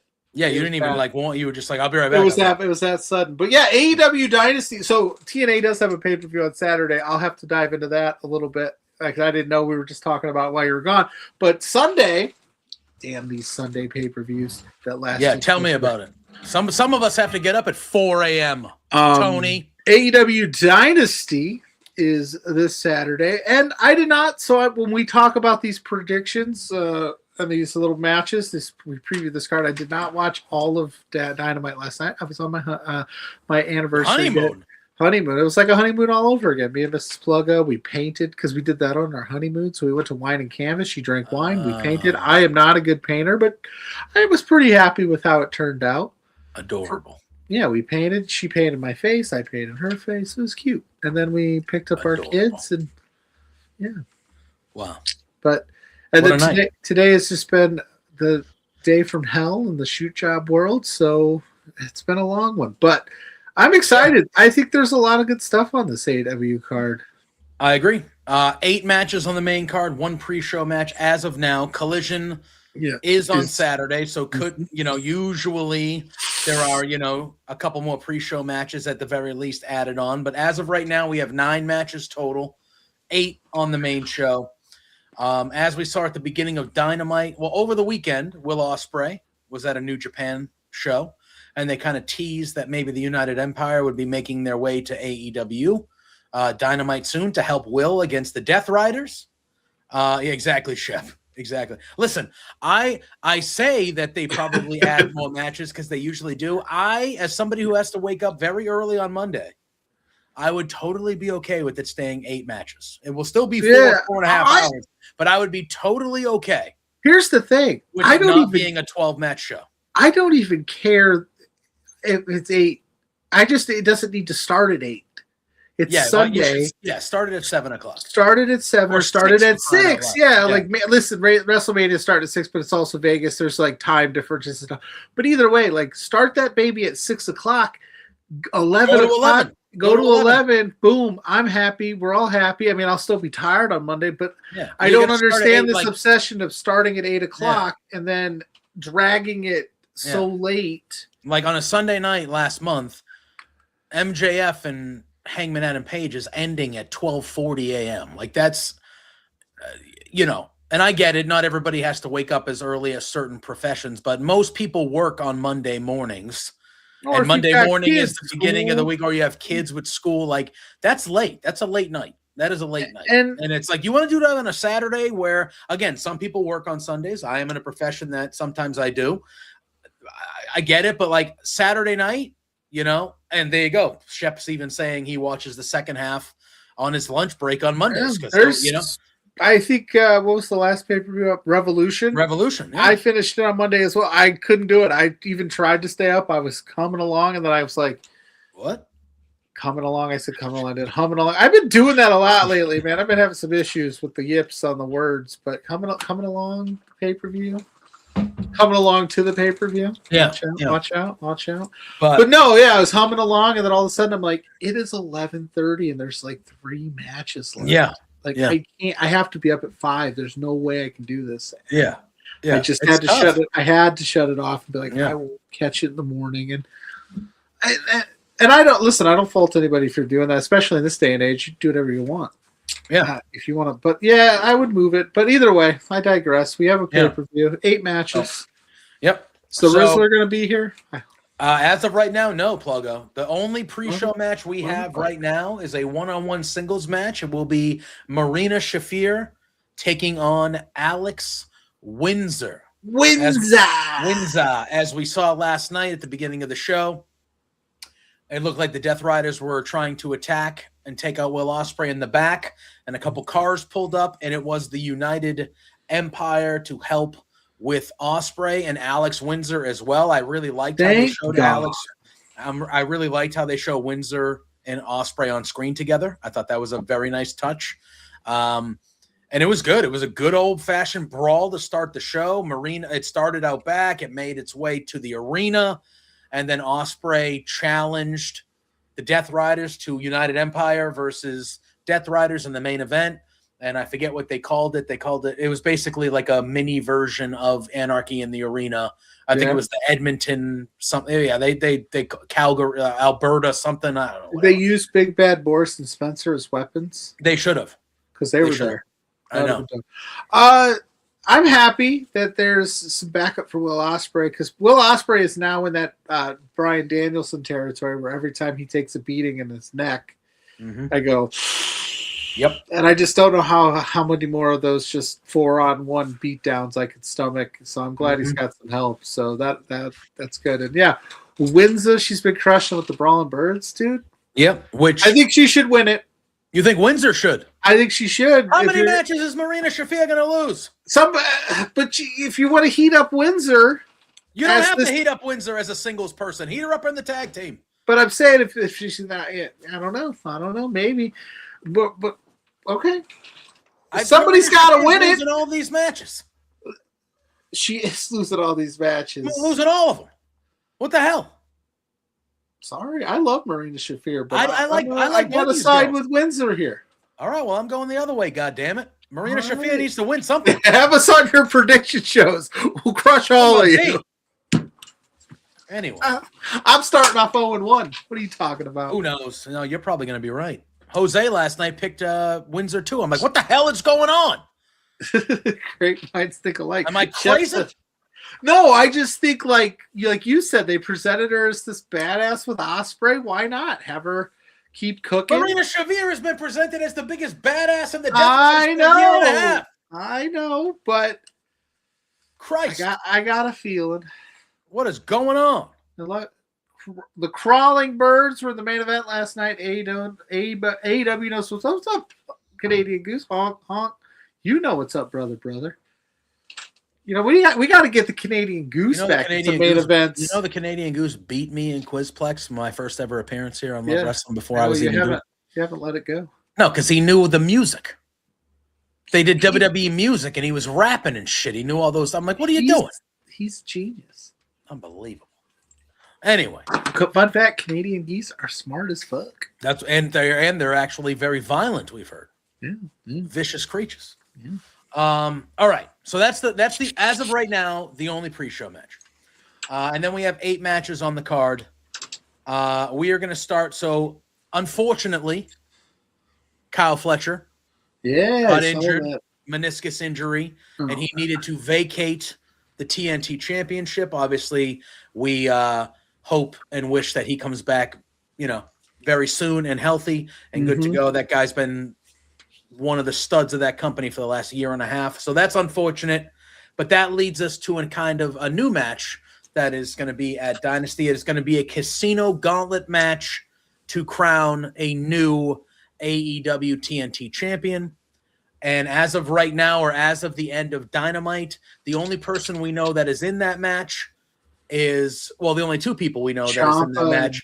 Ciampa and Mascara Dorado, who had a one-on-one match, and the winner would be the first entrant, in which Tommaso Ciampa won. I would not hate Tommaso Ciampa winning this title back, since he was the guy that lost it to Fletcher. I think it would be cool to give it back to him and have him have kind of a longer, proper run with it. Yeah. To me, Pluggo, there's 2 choices here. And again, we don't know anybody but Ciampa. And this is one of those matches that it could be 5 Chris guys, Jericho. it could be 8. No. He's in a different match that we'll talk about in a little bit. I know. I think it should be Ciampa or a returning Jay White. I feel like those are the only 2 options to me that that would make sense. Where's Jay White? They keep I don't know. We're in that weird territory where we keep bringing his name up every pay-per-view, and it just hasn't happened yet. Ciampa would be cool. I don't know how to pick this thing without. Yeah, I feel like we can't really know who's in the match, but with Ciampa or Dorado being the only 2, I guess it's Ciampa. Yeah. So that'll be fun. In the chat, let us know who you'd like to see in the match. There we go. You mentioned Chris Jericho. I did. He's back, baby. He's back.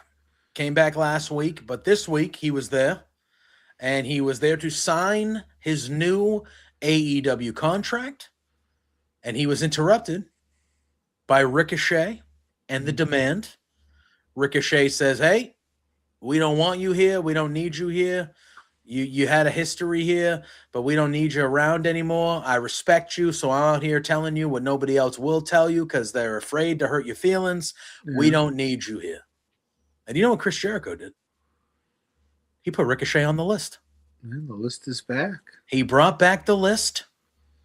Goose was also there saying it was tons of fun. They should call you. Yeah, make it you could partner up with Jericho and fight the Demand. Chris Jericho brought back. So 2 things happened here. I actually thought Jericho was kind of funny in this. But he said, they gave me carte blanche to pick my pay-per-view opponent for Dynasty, so I'm going to think about it. And he turns around, then immediately goes, "Okay, I thought about it." And he's like, you, buddy. Right. And so Jericho chooses Ricochet as his opponent for Dynasty. And then he brought back the list, and he put Ricochet on the list, which made me laugh. Here's my thing. A lot of people feel a lot of ways about Chris Jericho. I personally don't have a problem that he's back. Do I think he needs AEW? No. Do I think AEW needs him? No. But whatever. I don't think it hurts to have Chris Jericho on the program if you do it right. Yeah. Now, it's clear that they're bringing him, that he's back as a babyface. It's clear. And of all the people on the roster, because Ricochet has such a what's the word I'm looking for? People feel a certain way about Rick. A lot of people feel a certain way about Ricochet as well. Some deserved, but some I feel like is not deserved. It's just people hate on him a little bit. But again, some very deserved. Yeah. If you want to get Jericho over as a babyface, I feel like Ricochet is kind of one of the perfect guys to have Jericho fight, because I feel like Jericho is going to get – I mean, last night the crowd was cheering for him the whole time. Yeah. There's still people that really – people really dig Jericho still. There's a lot of fan base that still does. What's the harm in this match?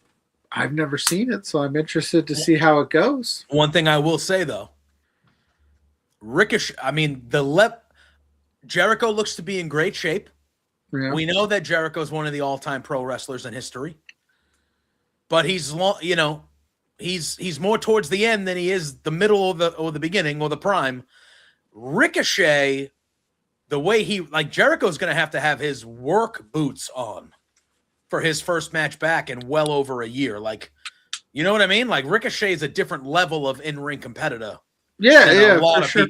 Does this lead to like Big Bill and Brian Keith coming back? We do the learning tree again. Oh God, no! I think Jericho needs to be by himself. I think he does too, but he does not like to. He does not like to run to him. And the Demand has 3 people. He picked a fight with the guy that has help. That's fair. At some point, Jericho's now. Will it be Big Bill and Brian Keith? Maybe not, but. Was there anybody else that Jericho, the Vortex, might suck in and he might hang out with? Yeah. I don't know. Mikey's saying, I think people were expecting one more WWE run from Jericho. Didn't happen. I think the same thing. Yeah. Do we need him? No. Well, yeah. He just says, does WWE even need him? No, not really. No, I think the AEW run might happen, but I think that's something that you do when you're ready to hang it up. You do the run where you do the Mania run, you do the Hall of Fame thing, and you do that. You call it a day, like if you wanted to.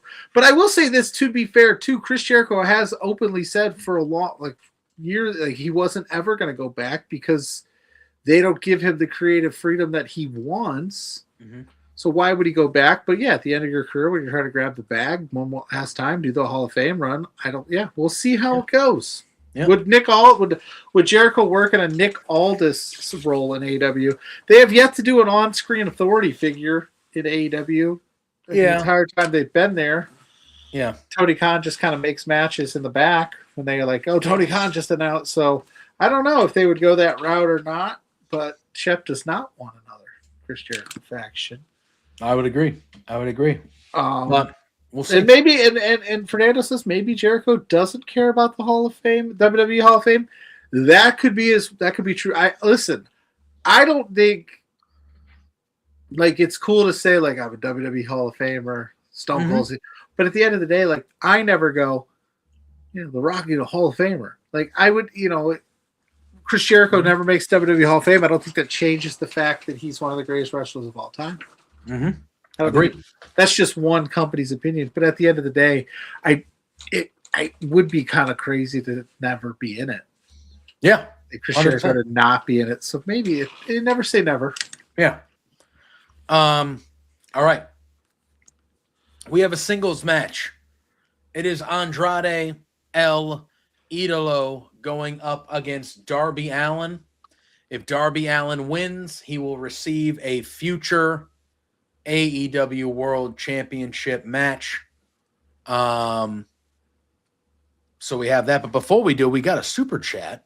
Hey! The Misfit Wrestling Podcast says Stardom President Taro Okada, after he finds out TK wants his talent for Forbidden Door, he says, I'm sure you do. Yeah, probably. I mean, I think they'll be trying to get some.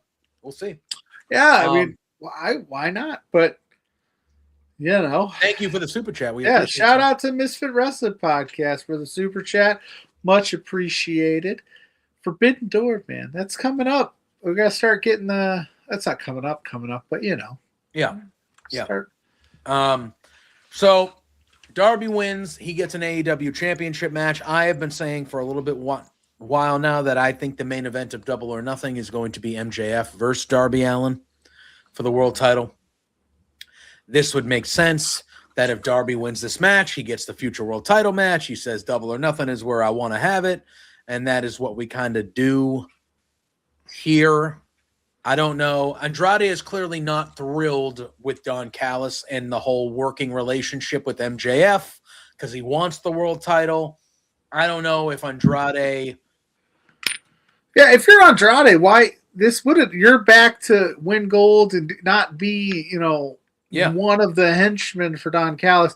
Misfit said, knowing Stardom, they'll just book a show the same weekend so the talent can't go. That is, he's probably not wrong.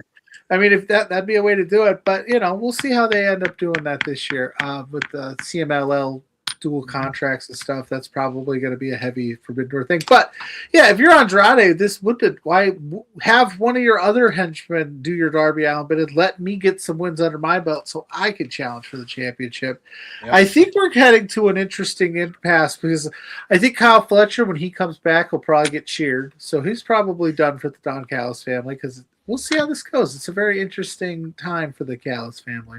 Yeah. Takeshi and Okada. So you think Darby's taking this too? Here's my thing. With Andrade, I need this to be I just need a wrestling match out of you, Darby. That's it. It won't be. That's all I need. And I want Andrade to win, but I think Darby's going to take it because it's Darby. Yeah. I just don't need the prototype. I don't need the typical Darby.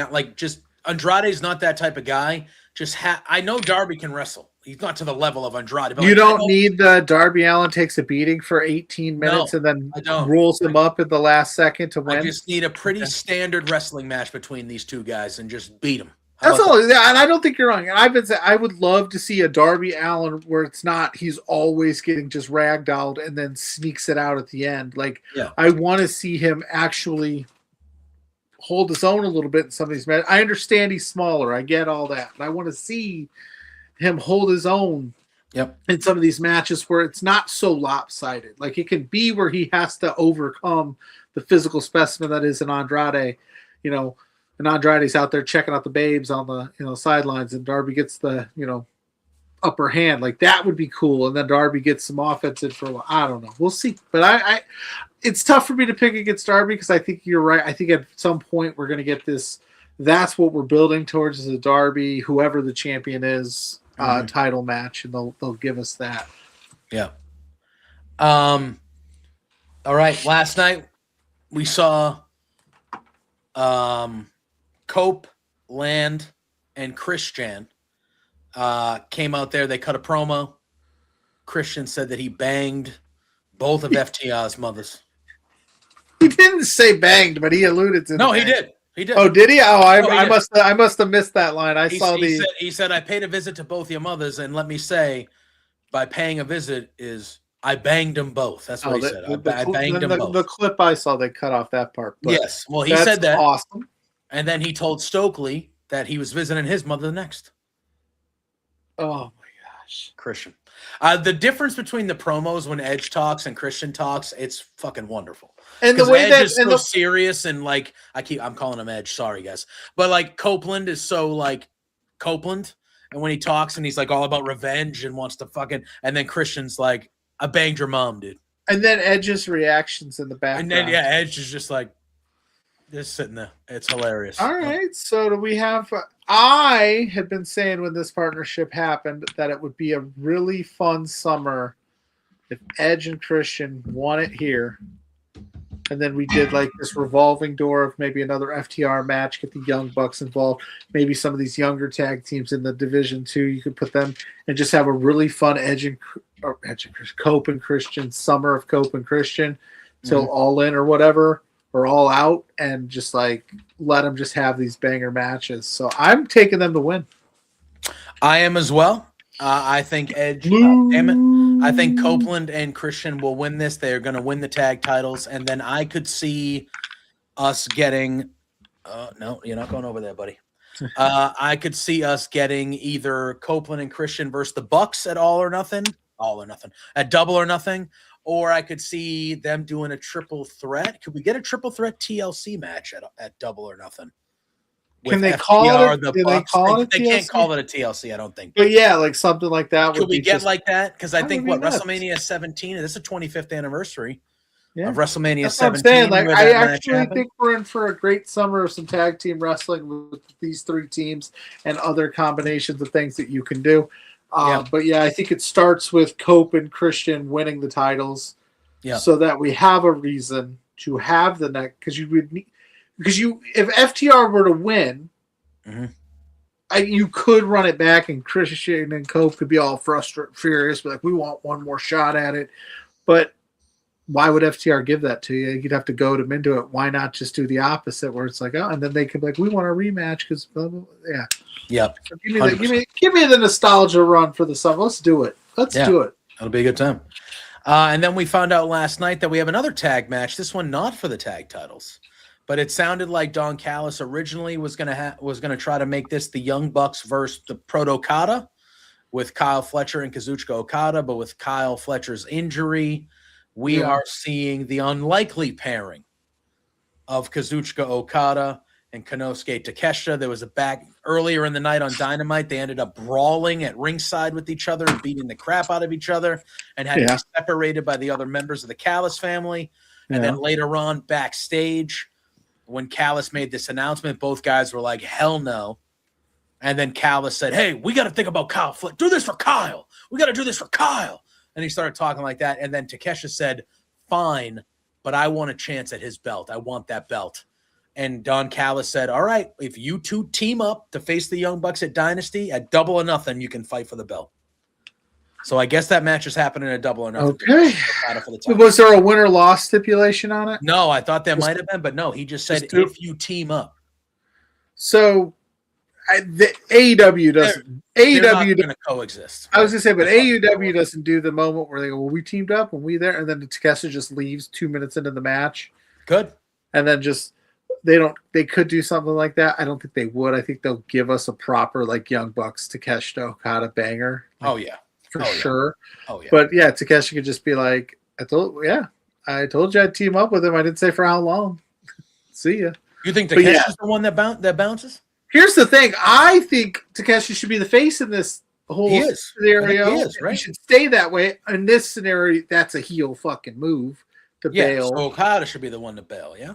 Yeah, but Takeshi's the one that said, wants the title shot. That's true. So, but no, I think you're going to get a match out of it. That's cool. I don't think they're going to win. And I did like that, Shep. They did talk about, they said, it's the Michael. They kept on referencing Michael Jordan and Scottie Pippen when they were talking about Takeshita and Okada not getting along. And Callis would say Michael Jordan and Scottie Pippen didn't get along, and they did great things together.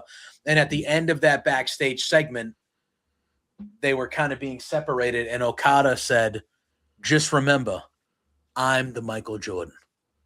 I'm Michael Jordan." Yeah, Michael and Jordan. Takeshita got pissed. And Takeshita got pissed, and they almost came to blows again. But I thought that's a good call, Shep. I thought that was a good. Right. MJ didn't win shit without Pippen, so it's true. That's true. But you guys, just saying, we have only a few more matches to talk about here. We have a singles match for the AEW Continental. Yeah, Scott, I saw that they are wrestling a double run, but I'm saying, and Takeshi's, why would he sit there and go through the match? He doesn't have to. He got the match. He just has to team up. But anyway. Yeah. They just one of them can just leave. I'm sure one of them will bail. They're not going to coexist. No, they will not. Bucks will get the win, and this thing will come to blows. 100%. Continental Championship. It's been built for a few weeks. Last night we had the big brawl at the beginning of the show and the main event chaos that saw the United Empire stand tall over the Death Riders. Mm-hmm. It's Ospreay. It's Moxley. Does Ospreay leave as the new Continental Champion? What happens here? Here's the problem with that, right? We always do this thing where it's like Jon Moxley. He always figures out a way to win it. Mm-hmm. If you put this belt on Ospreay, does that hamstring future plans of maybe winning the Owen, getting the world title? He could double champ it up, though. They could do that. I don't even think he needs to, right? He can be in the open. He could be in the Owen as the Continental Champion, and then before All In, which is in August, we have time. Yeah. All In's in August. He could just lose the Continental Championship. He could. And then he's like, all right, well, that stinks, but my focus is I have this title shot at All In. I would assume it would be MJF and him in England.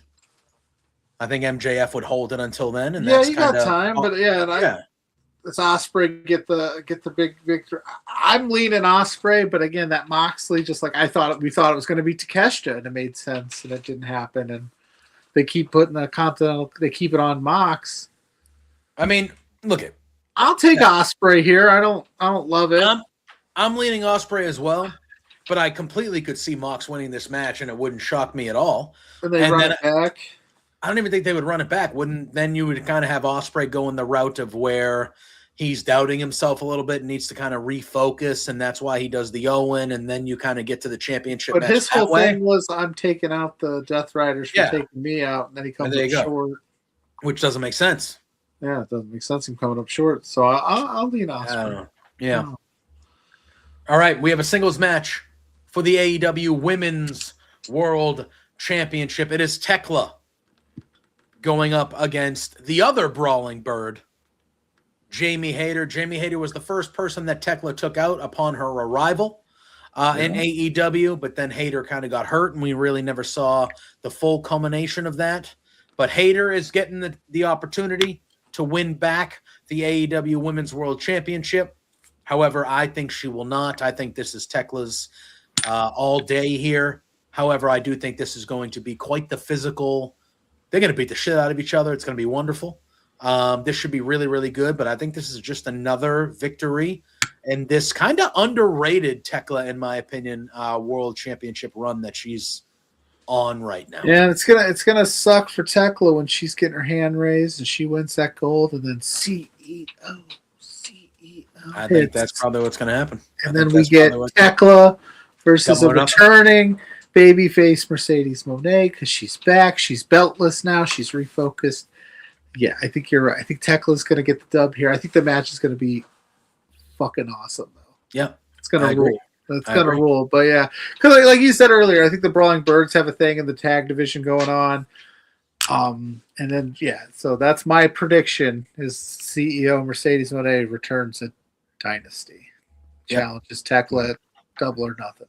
That'd be fun. And she doesn't have to win any fucking matches because she's the CEO of this shit. So, boom. Nice. Yep. And then we have our take that to the Kicking Out podcast tomorrow. Look at that! Right as I said his name, say his name, and Shep appears.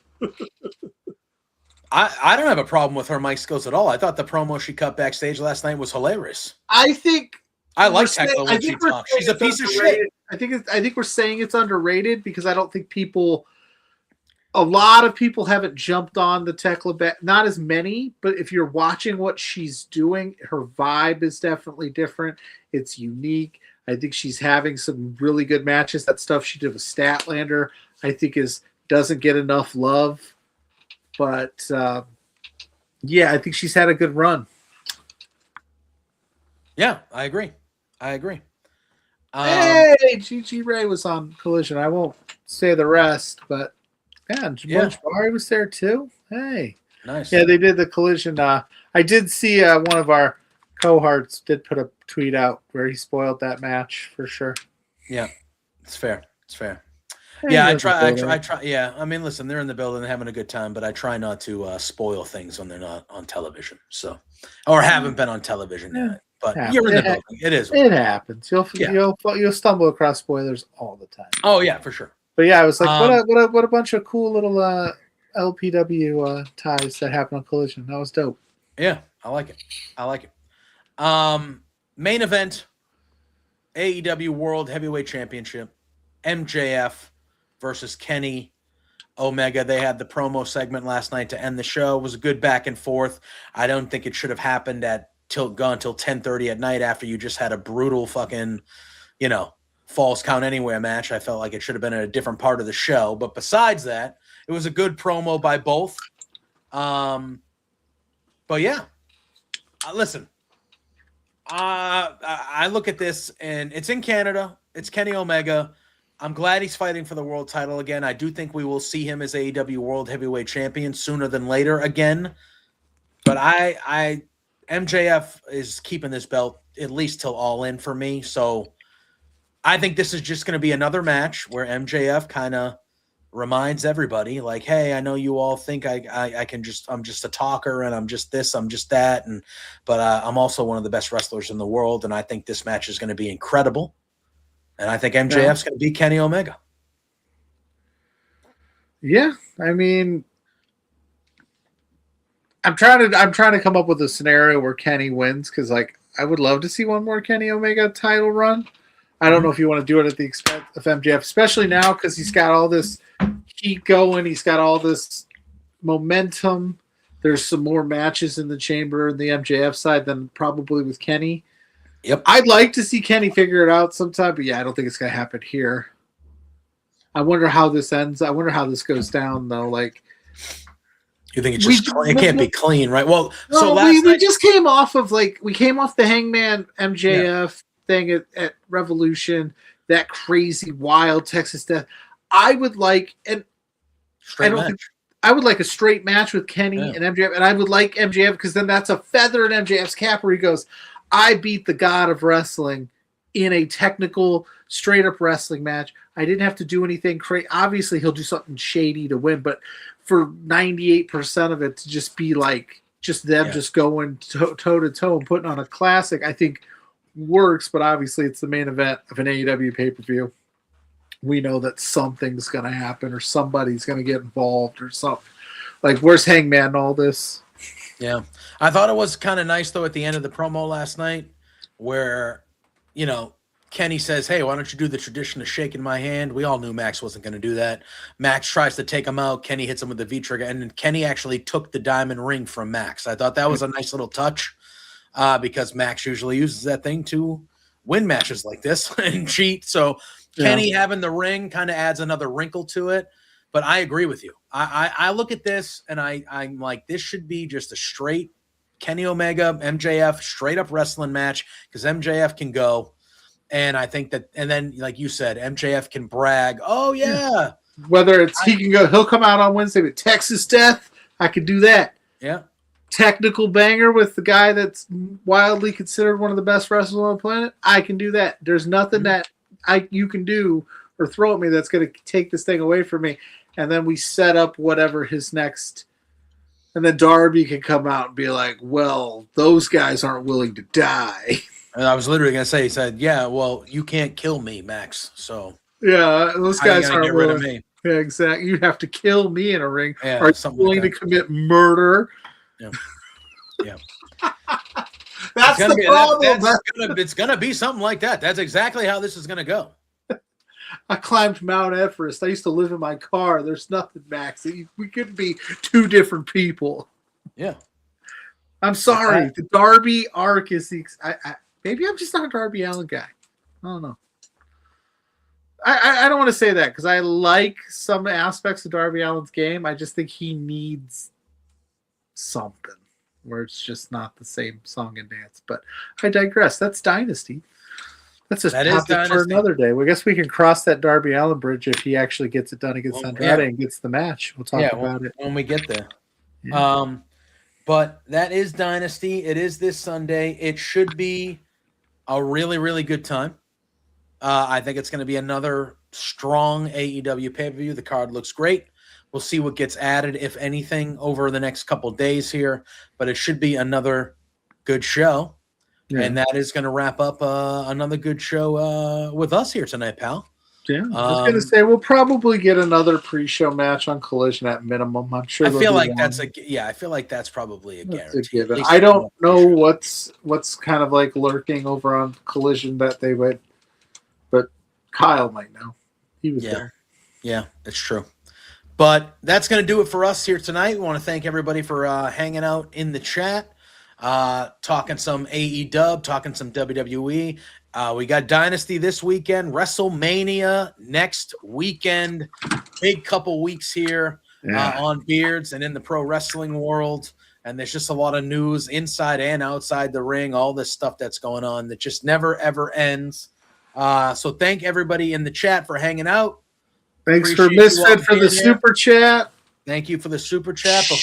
Chef, you can use these picks if you'd like. Don't blame us, though, if you lose. I mean, if anything, yeah. Exactly. Use JPJ's picks. I was going to say. But do the dang thing, Pluggo. Let the people know where they can find you, what else you got going on, where they can find us, and then we will get on out of here. Cool. Well, I am Pluggo. You can find me at Pluggo on all social media platforms. You search for Pluggo, my face pops up every Thursday night, 8 p.m. with JPJ for Between Two Beards. If you want to know what we've got going on as a show, go to @B2Beards on all social media platforms there. I'll be back Saturday afternoon this week at 2 o'clock with Blair Pacheco for Exposure. Yeah, we had to move it up a little. I had to move it up a little early. I might have some things going on this weekend. Because we're going to get you ready on the independent wrestling side for the big collective show weekend that's going all around WrestleMania, and that will get you ready for that. All my writings are up on Love Wrestling CA as well, and I don't know, I might have a couple things popping up here and there, so you never know. Just go to the socials. You got to follow everybody. Follow Love Wrestling. Do it all. Hit the like button. Hit the subscribe button. JPJ, tell them where they can find you. Yeah, you can find me, JPJ Loves Gaming, on all social media platforms. Like he said, every Thursday night, 8 p.m. right here, the flagship show here at Love Wrestling Between Two Beards. You can find me Wednesday nights, going on a little bit of a hiatus, unfortunately. And a shout out to Jose, our pal Jose on the air. Had to put down one of his dogs today. He posted on social media. So a shout out to him. Paying respects to the little guy. We're thinking about Jose. Love you, brother. And the little guy tonight. Hug your pets, people. Hug your pets. But yes, so Jose, last night was his last show on Dynamite Up. He has a new role at his shoot job that's going to take him out of Wednesdays. But Dynamite Up will still be happening in some form, so pay attention to my socials over the next month or so, and you can find that out. But you can find me here Thursday nights, 8 p.m. You can find me over on Fightful Overbook Sunday afternoons at noon Eastern with our pal Auntie Collins doing Coast to Coast over there. And then you can find me, like I said, right here. I have a Twitch. We're streaming some games, doing a lot of fun stuff. That's where you can find me. So, again, appreciate everybody hanging on the chat tonight, talking some wrestling with us. Appreciate everybody that's here every week and supports us and supports Love Wrestling. It means a lot to Pluggo and myself and everybody here at Love Wrestling. But it is that time. You all know the drill. Yes. We will see you next week. WrestleMania preview next week. Big week next week. Stay tuned to our socials to see who just might be joining us, if anybody, to preview both nights of WrestleMania next week. But until then, y'all know the drill. Say hi to Sue. Hi, Sue. Peace out. Hey there, Pluggo and JPJ. It's Trent's mom, Sue, and I have a bone to pick with you. So, I understand that you guys are being real idiots and spending your entire monthly budget. You've got to be kidding me. This is not the way to be when you're trying to run a business. Your boss, Spencer, is really pissed off at you. I'm pissed off at you. You have some nerve. Get a grip. You have to control yourself. You can't just go out and spend all the money that you're making, you Two Beards guys. Oh no, this is coming out so stupid. Anyway, behave yourselves, or I'm going to cut you off from watching AEW. You're no longer going to get to know, be able to meet my son. What? Or me. I'm sorry, this is like, I don't know. Anyway, thanks so much for being fans. Watch yourselves. Knock it off.